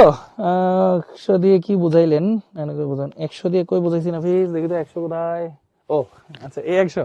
আচ্ছা তোমাদেরকে বুঝাই, ঠান্ডা মাথায় শুনো, হ্যাঁ কি কি হচ্ছে। এটা একটা দুর্বল অ্যাসিড ছিল, এটা একটা শক্তিশালী বেস। হ্যাঁ, শুরুতে আমরা এ মোল নিছি, এটা বি মোল নিছি 0 0। আমরা বলেই নিছি যে শক্তিশালী স্ট্রং যে বেসটা সেটা কম হইতে হবে, কারণ আমার দিন শেষে লবণটা লাগবে আর অ্যাসিডটা লাগবে, দুর্বল অ্যাসিডটা লাগবে। তার মানে স্ট্রং বেস যেটা সেটাকে শেষ হয়ে যাইতে হবে, তার মানে এটাই লিমিটিং বিক্রিয়ক। আচ্ছা, তাহলে দেখো এটার মোল সংখ্যা আমরা দিছি বি, এটা দিছি এ। এটা যদি শেষ হয়ে যাইতে হয় তাহলে এটা মাইনাস বি দিতে হবে, এটা মাইনাস বি দিলে এটাও মাইনাস বি, এটা প্লাস বি দিলাম। তাহলে এখানে বাকি থাকলো এ মাইনাস বি, এখানে থাকলো 0 আর এখানে থাকলো বি, শেষ। বাকি হিসাব তো সিম্পল, যা লিখছি তাই। যে সল্টের যে মোল সংখ্যাটা এটা দেখো স্ট্রং এর মোল সংখ্যার সমানই হয় টেকনিক্যালি, আর উইক অ্যাসিডের অবশিষ্ট অংশটাই যে দেখো এই। আর এখানে কি লিখছি আমি বলি, বাফার দ্রবণে বেসিক্যালি কি থাকতে হয় ভাইয়া, দুর্বল অ্যাসিডটা থাকতে হয়। দুর্বল অ্যাসিডটা তো অল্প একটু ভাঙে, এই জন্য উভমুখী চিহ্ন দিছি। আর লবণটা তো পুরোপুরি ভেঙে যায়। এখন খেয়াল করো, অ্যাসিডটা যদি 100টা থাকে তাহলে একটা ভাঙবে, অনেক অল্প পরিমাণে ভাঙে, তাহলে 1 1। আর লবণটা 100টা থাকলে 100টাই ভেঙে যায়, তাহলে 100 100। 101টার মধ্যে 100টাই অ্যাসিটেট আয়ন কার, লবণের। এই জন্য অ্যাসিটেট আয়নের ঘনমাত্রা লবণের ঘনমাত্রা সমান ধরা যায়, আর এটা তো অ্যাসিডের ঘনমাত্রাই। বাকিটা ওই যে উভয় পক্ষে মাইনাস লগ নিয়ে এই সূত্র এনে ফেলা যায়, হেন্ডারসন হেসেলবাগের সমীকরণ। হ্যাঁ, আচ্ছা। সো এই যে এই ঘনমাত্রাকে আবার এই মোল দিয়েও প্রকাশ করা যায়, যেহেতু আয়তন সেম, একই পাত্রে মিশ্রণ করছো তাই। হ্যাঁ, এইভাবে লেখা যায়। সো এইভাবে সুন্দর মতো কিন্তু সলভ করে ফেলা গেল। ওকে, কোনো চেঞ্জ হয়নি পানিতে, কোনো চেঞ্জ হয়নি কেন ভাই? কোন পানিতে চেঞ্জ হয়নি বাবা বলো তো? ও পানিতে, এই যে ভাই এখানে লিকুইড লিখছি, এই লিকুইড কি হিসাবে আসবে বলো? লিকুইড কি হিসাবে আসবে? আচ্ছা, গুড। এখন বুঝছো সবাই, সবার কোশ্চেনের অ্যান্সার বুঝছো? সল্ট যে কেন হলো মাত্র বললাম, সিয়াম শুনছো না? হ্যাঁ, না না সরি কেন, এই এটা তো ভাইয়া বলবো, তুমি বলো জি বুঝছি, তাহলেই তো হয়েছে। আচ্ছা, গুড। আচ্ছা, ওকে, লাস্টের পার্টটা আরেকবার বুঝাবো। আচ্ছা, আরেকবার বুঝি লাস্টের পার্টটা। দেখো ঠান্ডা মাথায় দেখো, কোনো সমস্যা নেই, তাড়াহুড়া করার কিছু নেই, এই পেজেই যত বেসিক আছে সব আছে। সো ঘটনাটা হচ্ছে অনেকটা এরকম, এটা তো একটা দুর্বল অ্যাসিড। দুর্বল অ্যাসিড ধরো 100টা আছে। এখন দুর্বল অ্যাসিডের বিয়োজন কেমন হয়? অনেক কম না, মানে অল্প বিয়োজিত হয়। ধরো একটা বিয়োজিত হয়েছে, একটা, তাহলে এটাও তুমি একটা পাবা, এটাও তুমি একটা পাবা। কিন্তু লবণ, লবণ তো পুরাটাই ভেঙে যায়, মানে 100টা থাকলে 100টাই ভেঙে যাবে, এটাও 100টা পাবা, এটাও 100টা পাবা, শেষ। এখন চিন্তা করো কে এ ইজ ইকুয়াল টু কি, এটার ঘনমাত্রা, এটার ঘনমাত্রা আর এটার ঘনমাত্রা, শেষ। এখন একটু চিন্তা করো, এই যে এই আয়নটা, এটা তো একটা কমন আয়ন, এই আয়নটা 101টার মধ্যে 100টাই কার, লবণের। তার মানে বলা যায় না যে এটার ঘনমাত্রা অলমোস্ট এটার ঘনমাত্রা সমান, এই জন্য এটার জায়গায় আমরা লবণের ঘনমাত্রা লিখছি, আর অ্যাসিডের জায়গায় তো অ্যাসিডটা লিখছি, শেষ। এবার বুঝছো বলো?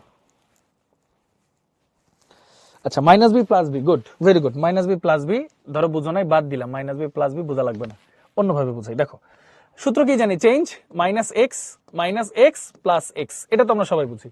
কোনো কিছু বলা না থাকলে, মানে কোনো কিছু দেওয়া থাকলে আলফা ধরা যায় না, এক্স ধরতে হয়। তাহলে এখানে কি হবে, এ মাইনাস এক্স, এখানে হবে বি মাইনাস এক্স, এখানে হবে শুধু এক্স। এখন আমরা একটু আগে জানছি যে স্ট্রং বেসটা হচ্ছে লিমিটিং বিক্রিয়ক, লিমিটিং বিক্রিয়ক অবশিষ্ট হয়ে যাবে শূন্য, মানে লিমিটিং বিক্রিয়ক অবশিষ্ট মোল সংখ্যা কত হবে, শূন্য, মানে লিমিটিং বিক্রিয়ক আর থাকবে না। তার মানে বি মাইনাস এক্সটা, তার মানে দেখো বি মাইনাস এক্সটা হয়ে যাবে 0, তার মানে এক্স এর ভ্যালু হবে বি, নাকি এক্স এর ভ্যালু হবে বি। এক্স এর ভ্যালু যদি বি বসাও তাহলে এটা আসবে এ মাইনাস বি, এটা আসবে বি মাইনাস বি মানে 0, এটা আসবে শুধু বি। এবার বুঝছেন বাবারা বলেন? হ্যাঁ, পি কে এর সূত্র মাইনাস লগ কে এ। এবার বুঝছো না? আশা করি এবার বুঝে গেছো। যাও সহজ করে দিলাম আরো।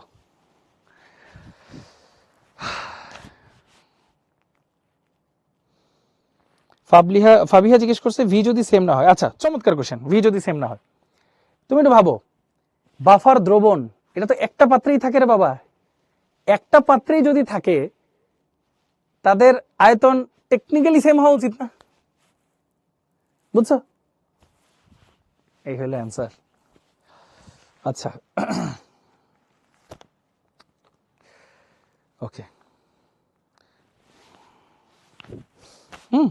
গুড, থ্যাংক ইউ রিয়াদ ভাই, থ্যাংক ইউ।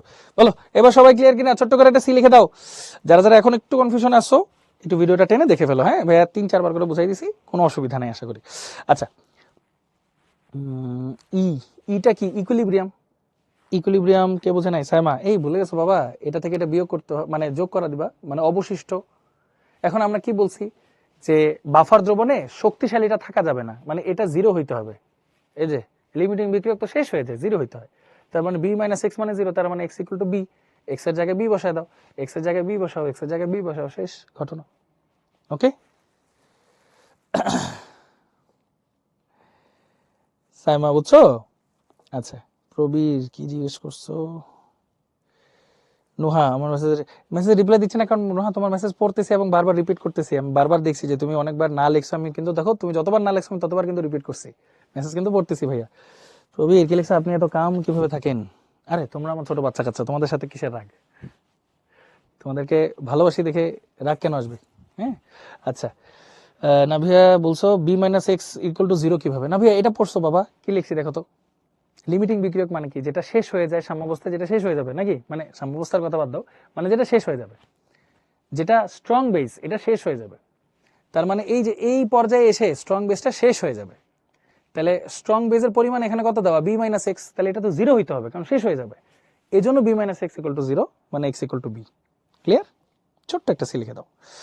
আচ্ছা, এই সাইমা একটু বইলো, সিয়াম একটু বইলো বুঝছো কিনা, শাওন একটু বইলো বুঝছো কিনা, ফাবিহা বইলো বুঝছো কিনা, হাইফা বুঝছি, ভেরি গুড ভাইয়া। কাইন্ড অফ পড়ি ফারজানা, সবগুলোই পড়তেছি বাবা। আচ্ছা ওকে, ক্লিয়ার। মাহিমা বুঝছি, ভেরি গুড। তাহলে এই যে এটা দেখছো। আচ্ছা, সূত্রের প্রমাণের ব্যাপারে যেটা তোমরা বললা ভাইয়া, হ্যাঁ সূত্রের প্রমাণের ব্যাপারটা একটু বলি। ভাইয়া এখানে H2 অ্যাকুয়াস হয়নি কেন? আচ্ছা, ভেরি গুড। H2ওটা তরল আকারে আছে, হ্যাঁ H2 বেসিক্যালি তরল, ও আরেকজনের সাথে মিশে এটাকে অ্যাকুয়াস করে দিচ্ছে, এই আর কিছু না, লিকুইড রাখছি, সিম্পল। আচ্ছা, আরেকটা বিষয় তোমাদেরকে একটু বলি, এটা সূত্রে যারা প্রমাণ করতে চাও তাদেরকে একটা ছোট্ট শর্ট টেকনিক দেই। এই যে দেখো, এটাকে তুমি কিভাবে লিখতে পারবা, এই লাইনটাকে H প্লাস যদি এক পাশে লিখো, তারপর তাহলে কি আসে, কে এ ইন্টু উপরে একটা অম্লীয় ঘনমাত্রা, নিচে লবণ, তারপর উভয় পক্ষে মাইনাস লগ দিবা, তারপর বাকি ফর্মুলাটা চলে আসবে। জাস্ট টেকনিকটা দেখাই দিলাম, শুধু শুধু সময় নষ্ট করলাম না, কারণ সূত্র প্রমাণ তো আর দেয় না, বাট তোমাদের জন্য আমি দেখাই দিলাম সবকিছুই। হ্যাঁ, আচ্ছা গেল, সুন্দর। এরপর যে কাজটা আমাদের করতে হবে, এটা তো তোমরা বুঝছো, এই বিষয়গুলো বুঝছো। আচ্ছা, একটা এক্সট্রা টপিক পড়াই, একটা এক্সট্রা জিনিস তোমাদেরকে পড়াই। মাঝে মাঝে কোশ্চেন হয় না ভাইয়া, যে কোন একটা অ্যাসিড ক্ষারের দ্রবণ, এটা আমি এক্সট্রা পড়াই দিচ্ছি কিন্তু, হ্যাঁ এটা কিন্তু টপিকের মধ্যে না, এক্সট্রা পড়াই দিচ্ছি। মাঝে মাঝে প্রশ্ন দিতে পারে না ভাইয়া, যে একটা বাফার দ্রবণ আছে, এত পরিমাণে অ্যাসিড দিছো বা এত পরিমাণে ক্ষার দিছো, প্রশ্নে কিন্তু সাধারণত এত পরিমাণ লেখা থাকে না। প্রশ্নে লেখা থাকে ধরো, মানে জাস্ট বলে যে অল্প পরিমাণ অ্যাসিড ক্ষার দিলে কি হবে, এরকম কথা লেখা থাকে। কিন্তু ধরো প্রশ্নে ডিরেক্টলি বলে দিছে যে এত পরিমাণ অ্যাসিড ক্ষার দিছো, তখন কি হবে? ধরো এরকম একটা কোশ্চেন করলো, চলো এরকম কোশ্চেনের আমরা সলিউশন একটু দেখি। আসো।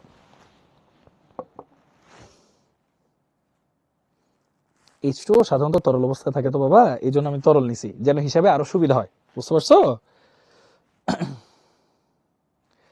আচ্ছা আচ্ছা, এবার তোমাদেরকে ফর্মুলাটা একটু বুঝাই। ধরো তোমার কাছে কি আছে ভাইয়া, অ্যাসিডিক বাফার, অম্লীয় বাফার, হ্যাঁ অ্যাসিডিক বাফার। অ্যাসিডিক বাফারের সূত্রটা কি ভাইয়া, মাত্র আমরা দেখলাম, এটা কিন্তু এক্সট্রা পড়াচ্ছি। pH is equal to pKa plus log n salt by n acid. এখন দেখো দুইটা টার্ম আমি তোমাদেরকে লিখে দিই। NEA, EA মানে হচ্ছে মোল অফ এক্সট্রা অ্যাসিড, মানে এক্সট্রা যে অ্যাসিড তুমি যোগ করছো, এক্সট্রা অ্যাসিড যে তুমি যোগ করছো তার মোল সংখ্যা। আর NEB এটা হচ্ছে মোল অফ এক্সট্রা বেস, যতটুকু এক্সট্রা বেস তুমি অ্যাড করছো সেটার মোল সংখ্যা। হ্যাঁ, আচ্ছা এই সূত্রটা একটু পরে কি কি কাজে লাগবে সেটা তোমাদেরকে আমি দেখাচ্ছি। আরেকটা তাহলে বেসিক বাফার কেমন হবে ভাইয়া,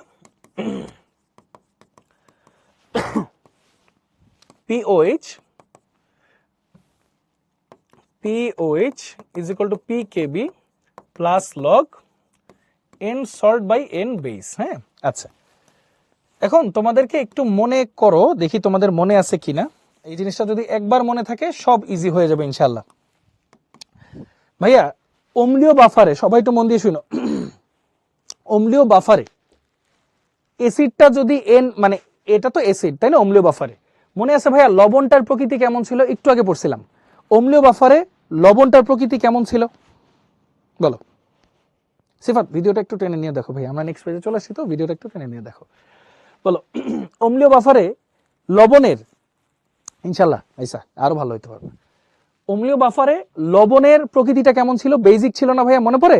লবণের প্রকৃতি বেসিক ছিল। এই যে দেখো আমি যদি এক্সট্রা অ্যাসিড অ্যাড করা হয় অম্লীয় বাফারে, তাহলে অ্যাসিডের সাথে যোগ হবে, লবণ থেকে বিয়োগ হবে, এভাবে মনে রাখবা। ঠিক তেমনি এক্সট্রা বেস যদি যোগ করা হয়, লবণের সাথে যোগ হবে, অ্যাসিডের থেকে বিয়োগ হবে, শেষ। অ্যাসিড দিলে অ্যাসিডের সাথে যোগ, লবণ থেকে বিয়োগ, বেস দিলে অ্যাসিডের থেকে বিয়োগ, লবণের সাথে যোগ, শেষ। এবার বেসিক বাফারে আসি, এক্সট্রা অ্যাসিড দিলে কি হবে, উল্টা হবে, বেস থেকে বিয়োগ হবে, লবণের সাথে যোগ হবে। আর যদি এক্সট্রা বেস দাও সেক্ষেত্রে কি হবে, বেসের সাথে যোগ হবে, লবণের থেকে বিয়োগ হবে, শেষ। হ্যাঁ, ঘটনাগুলো সিম্পল। আচ্ছা দাঁড়ো, ও ঠিকই তো ছিল। ওকে, দেখো সবাই জিনিসটা বুঝছো কিনা, এটা ঝটপট একটু খাতায় লিখে ফেলো, তারপর আরেকবার বুঝাই দিব না, ঝটপট একটু খাতায় লিখে ফেলো।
লিখছো? আচ্ছা চলো আরেকবার বুঝাই, হ্যাঁ ঠান্ডা মাথায় মনোযোগ দিয়ে শোনো। একটু আগে ভাই আমরা কি বললাম, দেখো একটু আগে আমরা বললাম এটা অ্যাসিডিক বাফার, তাই না, অম্লীয় বাফার। এখানের যে লবণটা থাকে সেটা কার মতো হয়, বেইজের মতো, মানে বেইজিক ক্যারেক্টারিস্টিক্স থাকে। তাহলে এখানে খেয়াল করো, অম্লীয় বাফারে যদি অম্ল অ্যাড করা হয় তাহলে অম্লের সাথে যোগ হবে, সল্ট থেকে বিয়োগ হবে, এটাই তো স্বাভাবিক। তাহলে বেজ অ্যাড করলে উল্টাটা হবে, সল্টের সাথে যোগ করবে, অ্যাসিডের সাথে বিয়োগ হবে। আর এখানে হবে টোটালি উল্টা, যেহেতু বেসিক বাফার। অ্যাসিড অ্যাড করলে বেস থেকে বিয়োগ হবে, সল্টের সাথে যোগ হবে, বেজ অ্যাড করলে বেজের সাথে যোগ হবে, সল্ট থেকে বিয়োগ হবে, শেষ, সিম্পল। সবাইকে আমরা বুঝছি এখন? ইজি না ভাই? একটু ঠান্ডা মাথায় চিন্তা করলে কিন্তু হয়ে যায়, তাই না? বুঝছি? হ্যাঁ অবশ্যই আব্দুল্লাহ, আশা করি এটা আমরা সবাই ক্লিয়ার, একদম ইজি কিন্তু। হ্যাঁ আচ্ছা, এটা জাস্ট একটা এক্সট্রা জিনিস তোমাদেরকে দেখায় রাখলাম, ইন এনি কেস যদি কখনো লাগে জাস্ট একটু দেখায় রাখলাম, আর কিছু না। ওকে, সো এখন বাফার দ্রবণের ক্রিয়া কৌশল ভাইয়া এটা একদম 5 স্টার। এটা হচ্ছে 1 2 3 4 5 অম্লীয় বাফারের, এটা ক্ষারীয় বাফার 1 2 3 4 5, দুইটার জন্য একদম 5 স্টার ইম্পর্টেন্ট কোশ্চেন। সেটা হচ্ছে বাফার দ্রবণের মেকানিজম কি। বাফার দ্রবণের মেকানিজম কি? নাফিস রিক্যাপ না বাবা, শোনো এটা রিক্যাপ করার কিছু নাই, এটা একদম সহজ জিনিস। যে অ্যাসিডিক বাফারে অ্যাসিড অ্যাড করলে অ্যাসিডটার সাথে যোগ হবে, লবণ থেকে বিয়োগ হবে। বেসিক বাফার, আর যদি বেস অ্যাড করো, অ্যাসিডিক বাফারে বেস যদি অ্যাড করো, উল্টা না, অ্যাসিড থেকে বিয়োগ হবে, লবণের সাথে যোগ হবে, শেষ, উল্টা। আর বেসিক বাফারে এই টোটাল ক্যাটাগরির উল্টাটা হবে, শেষ, আর কিছু না। ওকে আচ্ছা দেখো এখানে কি বলছে, অম্লীয় বাফার। অম্লীয় বাফার আমার কাছে কে কে আছে, দেখো দুর্বল অম্লটা আছে আর তার লবণটা আছে।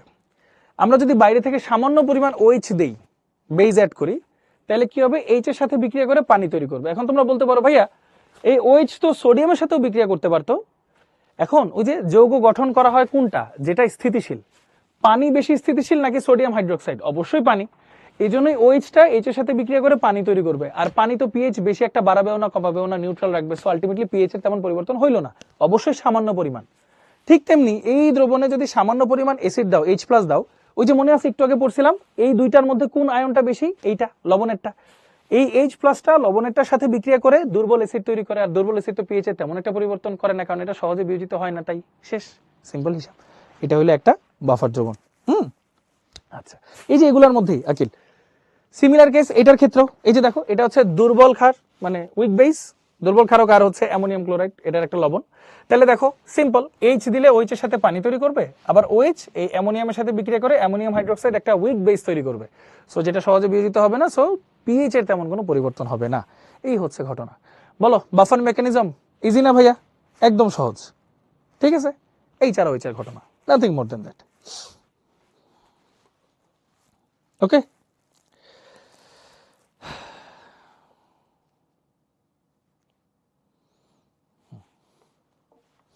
মেকানিজম হাতে করে দিব? আচ্ছা হাতে করাই দিই, আচ্ছা হাতে করাই দিব না? যাও, চাইছো যখন করাই দিব অবশ্যই।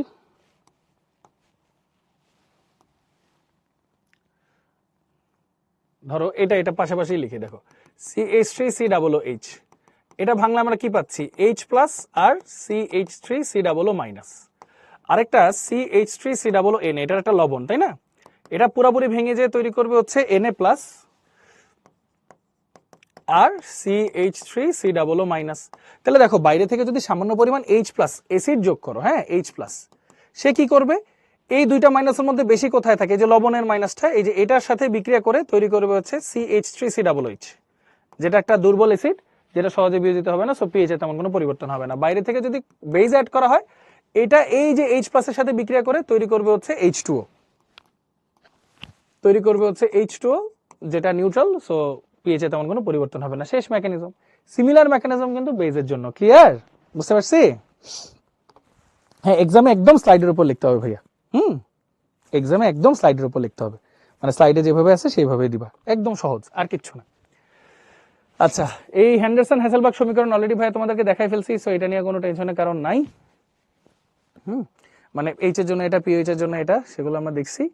এবার কিছু এমসিকিউ, আসো এমসিকিউ গুলো সলভ করি। সহজ জিনিস, দেখো নিচের কোন জোড়টি দিয়ে বাফা দ্রবণ তৈরি করা যায়? দেখো এটা নাইট্রাস অ্যাসিড, নাইট্রাস অ্যাসিড একটা উইক অ্যাসিড, আর এটা তার সল্ট, হ্যাঁ কনজুগেট সল্ট।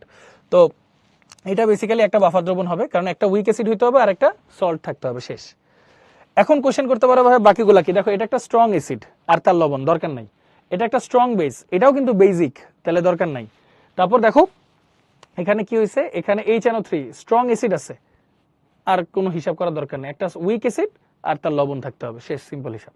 ওকে, মানে লবণটা তুমি পরে হিসাব করো, আগে দেখো সাথে যে আছে সে স্ট্রং নাকি উইক। এটা উইক, দেখো এটা স্ট্রং, এটা স্ট্রং, এটাও স্ট্রং, সো এগুলা কোনোটাই কাজে করবে না। কোন মিশ্রণটি বাফার দ্রবণ? দেখো এটা লবণ ঠিক আছে, বাট এটা তো একটা স্ট্রং অ্যাসিড। এটা দেখো উইক বেস আর তার সল্ট, তার মানে অ্যান্সার সি। এখানে দুইটাই উইক বাদ, এখানে দেখো এই দুইটা তো একটা আর একটা মানে কনজুগেট না, এটা একটা স্ট্রং বেস, সো এটা আগেই বাদ। হ্যাঁ, এই হলো মোটামুটি ঘটনা। আচ্ছা গেল, প্রত্যেকটা কিন্তু দুইবার করে বুঝাই দিচ্ছি ভাইয়া। হ্যাঁ, আচ্ছা কোনটি অম্লীয় বাফার দ্রবণ? আচ্ছা ভাইয়া শর্ত কি বলছিলাম? যে উইক অ্যাসিডের যে মোল সংখ্যাটা এটা অবশ্যই স্ট্রং বেজের চেয়ে বেশি হইতে হবে, তাহলেই তো অম্লীয় বাফার দ্রবণ হবে। তাহলে দেখো এটাও একটা স্ট্রং অ্যাসিড, এটাও একটা স্ট্রং বেস, এটা হবেই না। এরপর বাকিগুলো শুধু আমরা গুণ করব ভাইয়া। হ্যাঁ দেখো, এটাকে গুণ করলে আসে 3 মিলিমোল, এটাকে গুণ করলে আসে 3 মিলিমোল, দুইটা কিন্তু সমান হওয়া যাবে না। আবার এটাকে গুণ করলে আসে 3 মিলিমোল, এটাকেও গুণ করলে আসে 3 মিলিমোল, সমান হওয়া যাবে না, তার মানে অ্যান্সার সি হবে। বুঝতেছি কিভাবে? দেখো এই দুইটাকে গুণ করলে আসে 3, ওই যে মোল মানে কি আয়তন ইনটু ঘনমাত্রা, তাই না?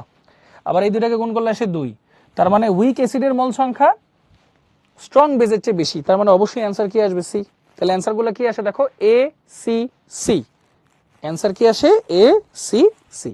না রাইসা এটা একটু একটু ডিফিকাল্ট, সো এটা ভয় পাওয়ার কিছু নেই। ওকে, সেইভাবে সুন্দর করে সবকিছু সমাধান হয়। এরপর যদি আমরা একটু দেখি যে এই দুইটার অ্যান্সার তোমরা আমাকে করে ঝটপট জানাই ফেলো। এই দুইটার অ্যান্সার তোমরা আমাকে ঝটপট জানাই ফেলো টিচার ইনবক্স। ওকে নাও।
আচ্ছা ট্রাই করছো নাকি? চলো দেখি।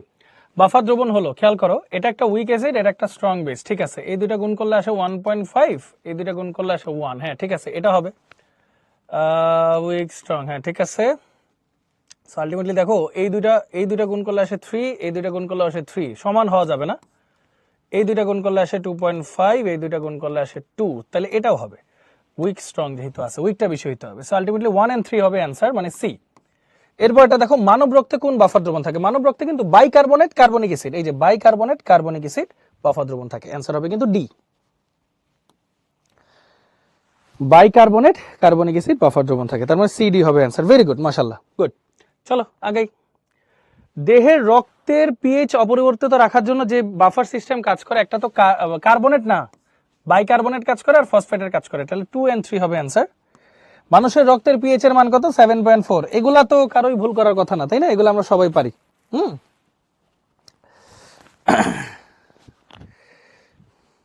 ওই যে শিডিউল মিলতেছিল না লামিয়া ভাইয়া, বুঝছো? ওকে, সবাইকে এটা বুঝছি না? তাহলে বি কমা এ, হ্যাঁ আচ্ছা। এখন এরপর একটা কোশ্চেন, এইটা তোমাদের সলভ করতে হবে, হ্যাঁ করো, দেখি এটা পারো কিনা, নাও ঝটপট।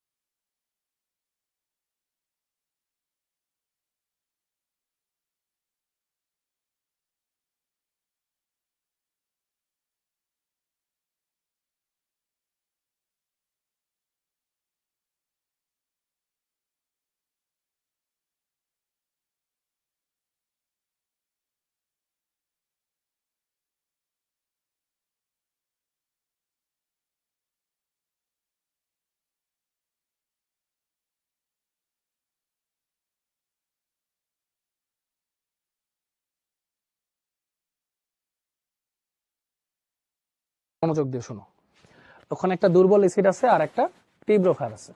তোমার টার্গেট কি? তোমার মিলায় দেখতে হবে কার মোল সংখ্যা বেশি। তুমি দেখছো ওর মোল সংখ্যা বেশি, ওর কম, তার মানে বিক্রিয়া করলে ও কিন্তু শেষ হয়ে যাবে, ও শেষ হয়ে যাবে, শেষ লিমিটিং বিক্রিয়া, ও শেষ হয়ে যাবে। তাহলে বাকি থাকবে কে? অ্যাসিডটা, দুর্বল অ্যাসিডটা বাকি থাকতেছে আর লবণটা থাকতেছে। তাহলে দুর্বল অ্যাসিড আর লবণ থাকা মানে কি? এটা একটা বাফার দ্রবণ। আমরা জাস্ট এক্সট্রা করে পিএইচটা বের করে ফেললাম, শেষ। এরপর বাফার দ্রবণের ক্রিয়া কৌশল, সামান্য OH যোগ করছো, ক্ষার যোগ করছো, এইচ এর সাথে বিক্রিয়া করে পানি তৈরি করছে, শেষ। যেটা পিএইচ পরিবর্তনে তেমন কোনো ভূমিকা রাখে নাই। ওকে, ক্লিয়ার? হ্যাঁ করা যায়, বাট সবসময় চিন্তা করবা ভাইয়া ইয়ে করতে, মানে এরকম লিখে লিখে করতে, একটু বাংলায় লিখে লিখে করতে, ডেসক্রিপটিভ। বাফার তো দুর্বল হয় না বাবা, এসিড বা ক্ষার দুর্বল হয়, হ্যাঁ বাফার না। ওকে, বুঝছো? ডান। তাহলে এটা যদি বুঝে থাকো, তাহলে ভাইয়ারা বলো তো এটা তোমরা করতে পারবা কিনা?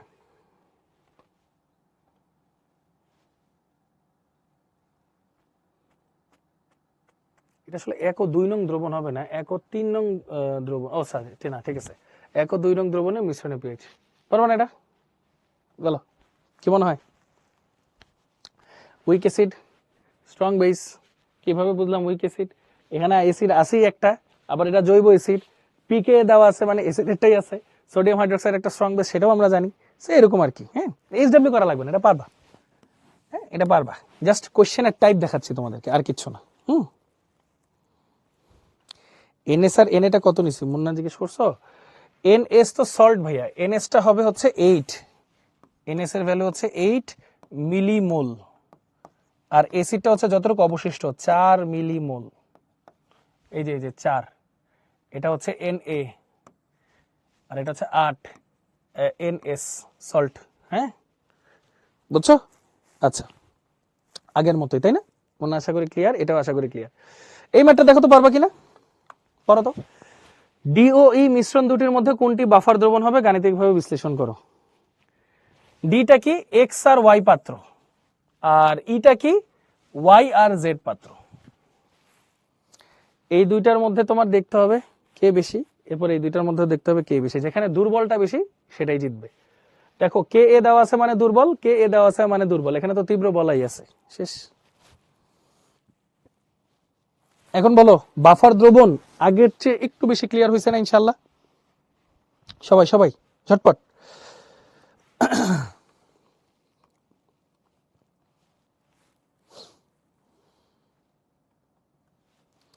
তোমাদের যত ধরনের কোশ্চেন আছে ভাই কিন্তু সব ধরনের ক্লিয়ার করার চেষ্টা করছি। হ্যাঁ, আচ্ছা এবার কিছু কোশ্চেন যেগুলো খুব ফ্রিকোয়েন্টলি আসে, দেখো বিয়োজন ধ্রুবক কি, এগুলো সবই আমরা পড়ছি। এই যে বাফার দ্রবণ কি, পিএইচ কি, অম্লের বিয়োজন ধ্রুবক, পিএইচ স্কেল, পানির আয়নিক গুণফল, তারপরে যে পিএইচ এর সীমাটা, রক্ত বাফার দ্রবণ, এই যে রক্তের বাফার দ্রবণটা এটা কিন্তু অবশ্যই সিমিলার জিনিসই কিন্তু, হ্যাঁ সিমিলার জিনিস।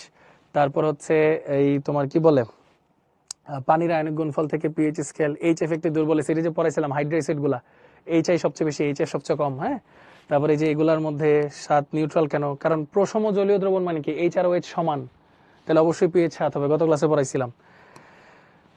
এই তো সো মোটামুটি এগুলাই। আফিয়া এটা কেপি সিটটা একটু দেখতে হবে রে বাবা। ই দিয়ে বোঝায় ইকুইলিব্রিয়াম। ইকুইলিব্রিয়াম মানে হচ্ছে সাম্যাবস্থা।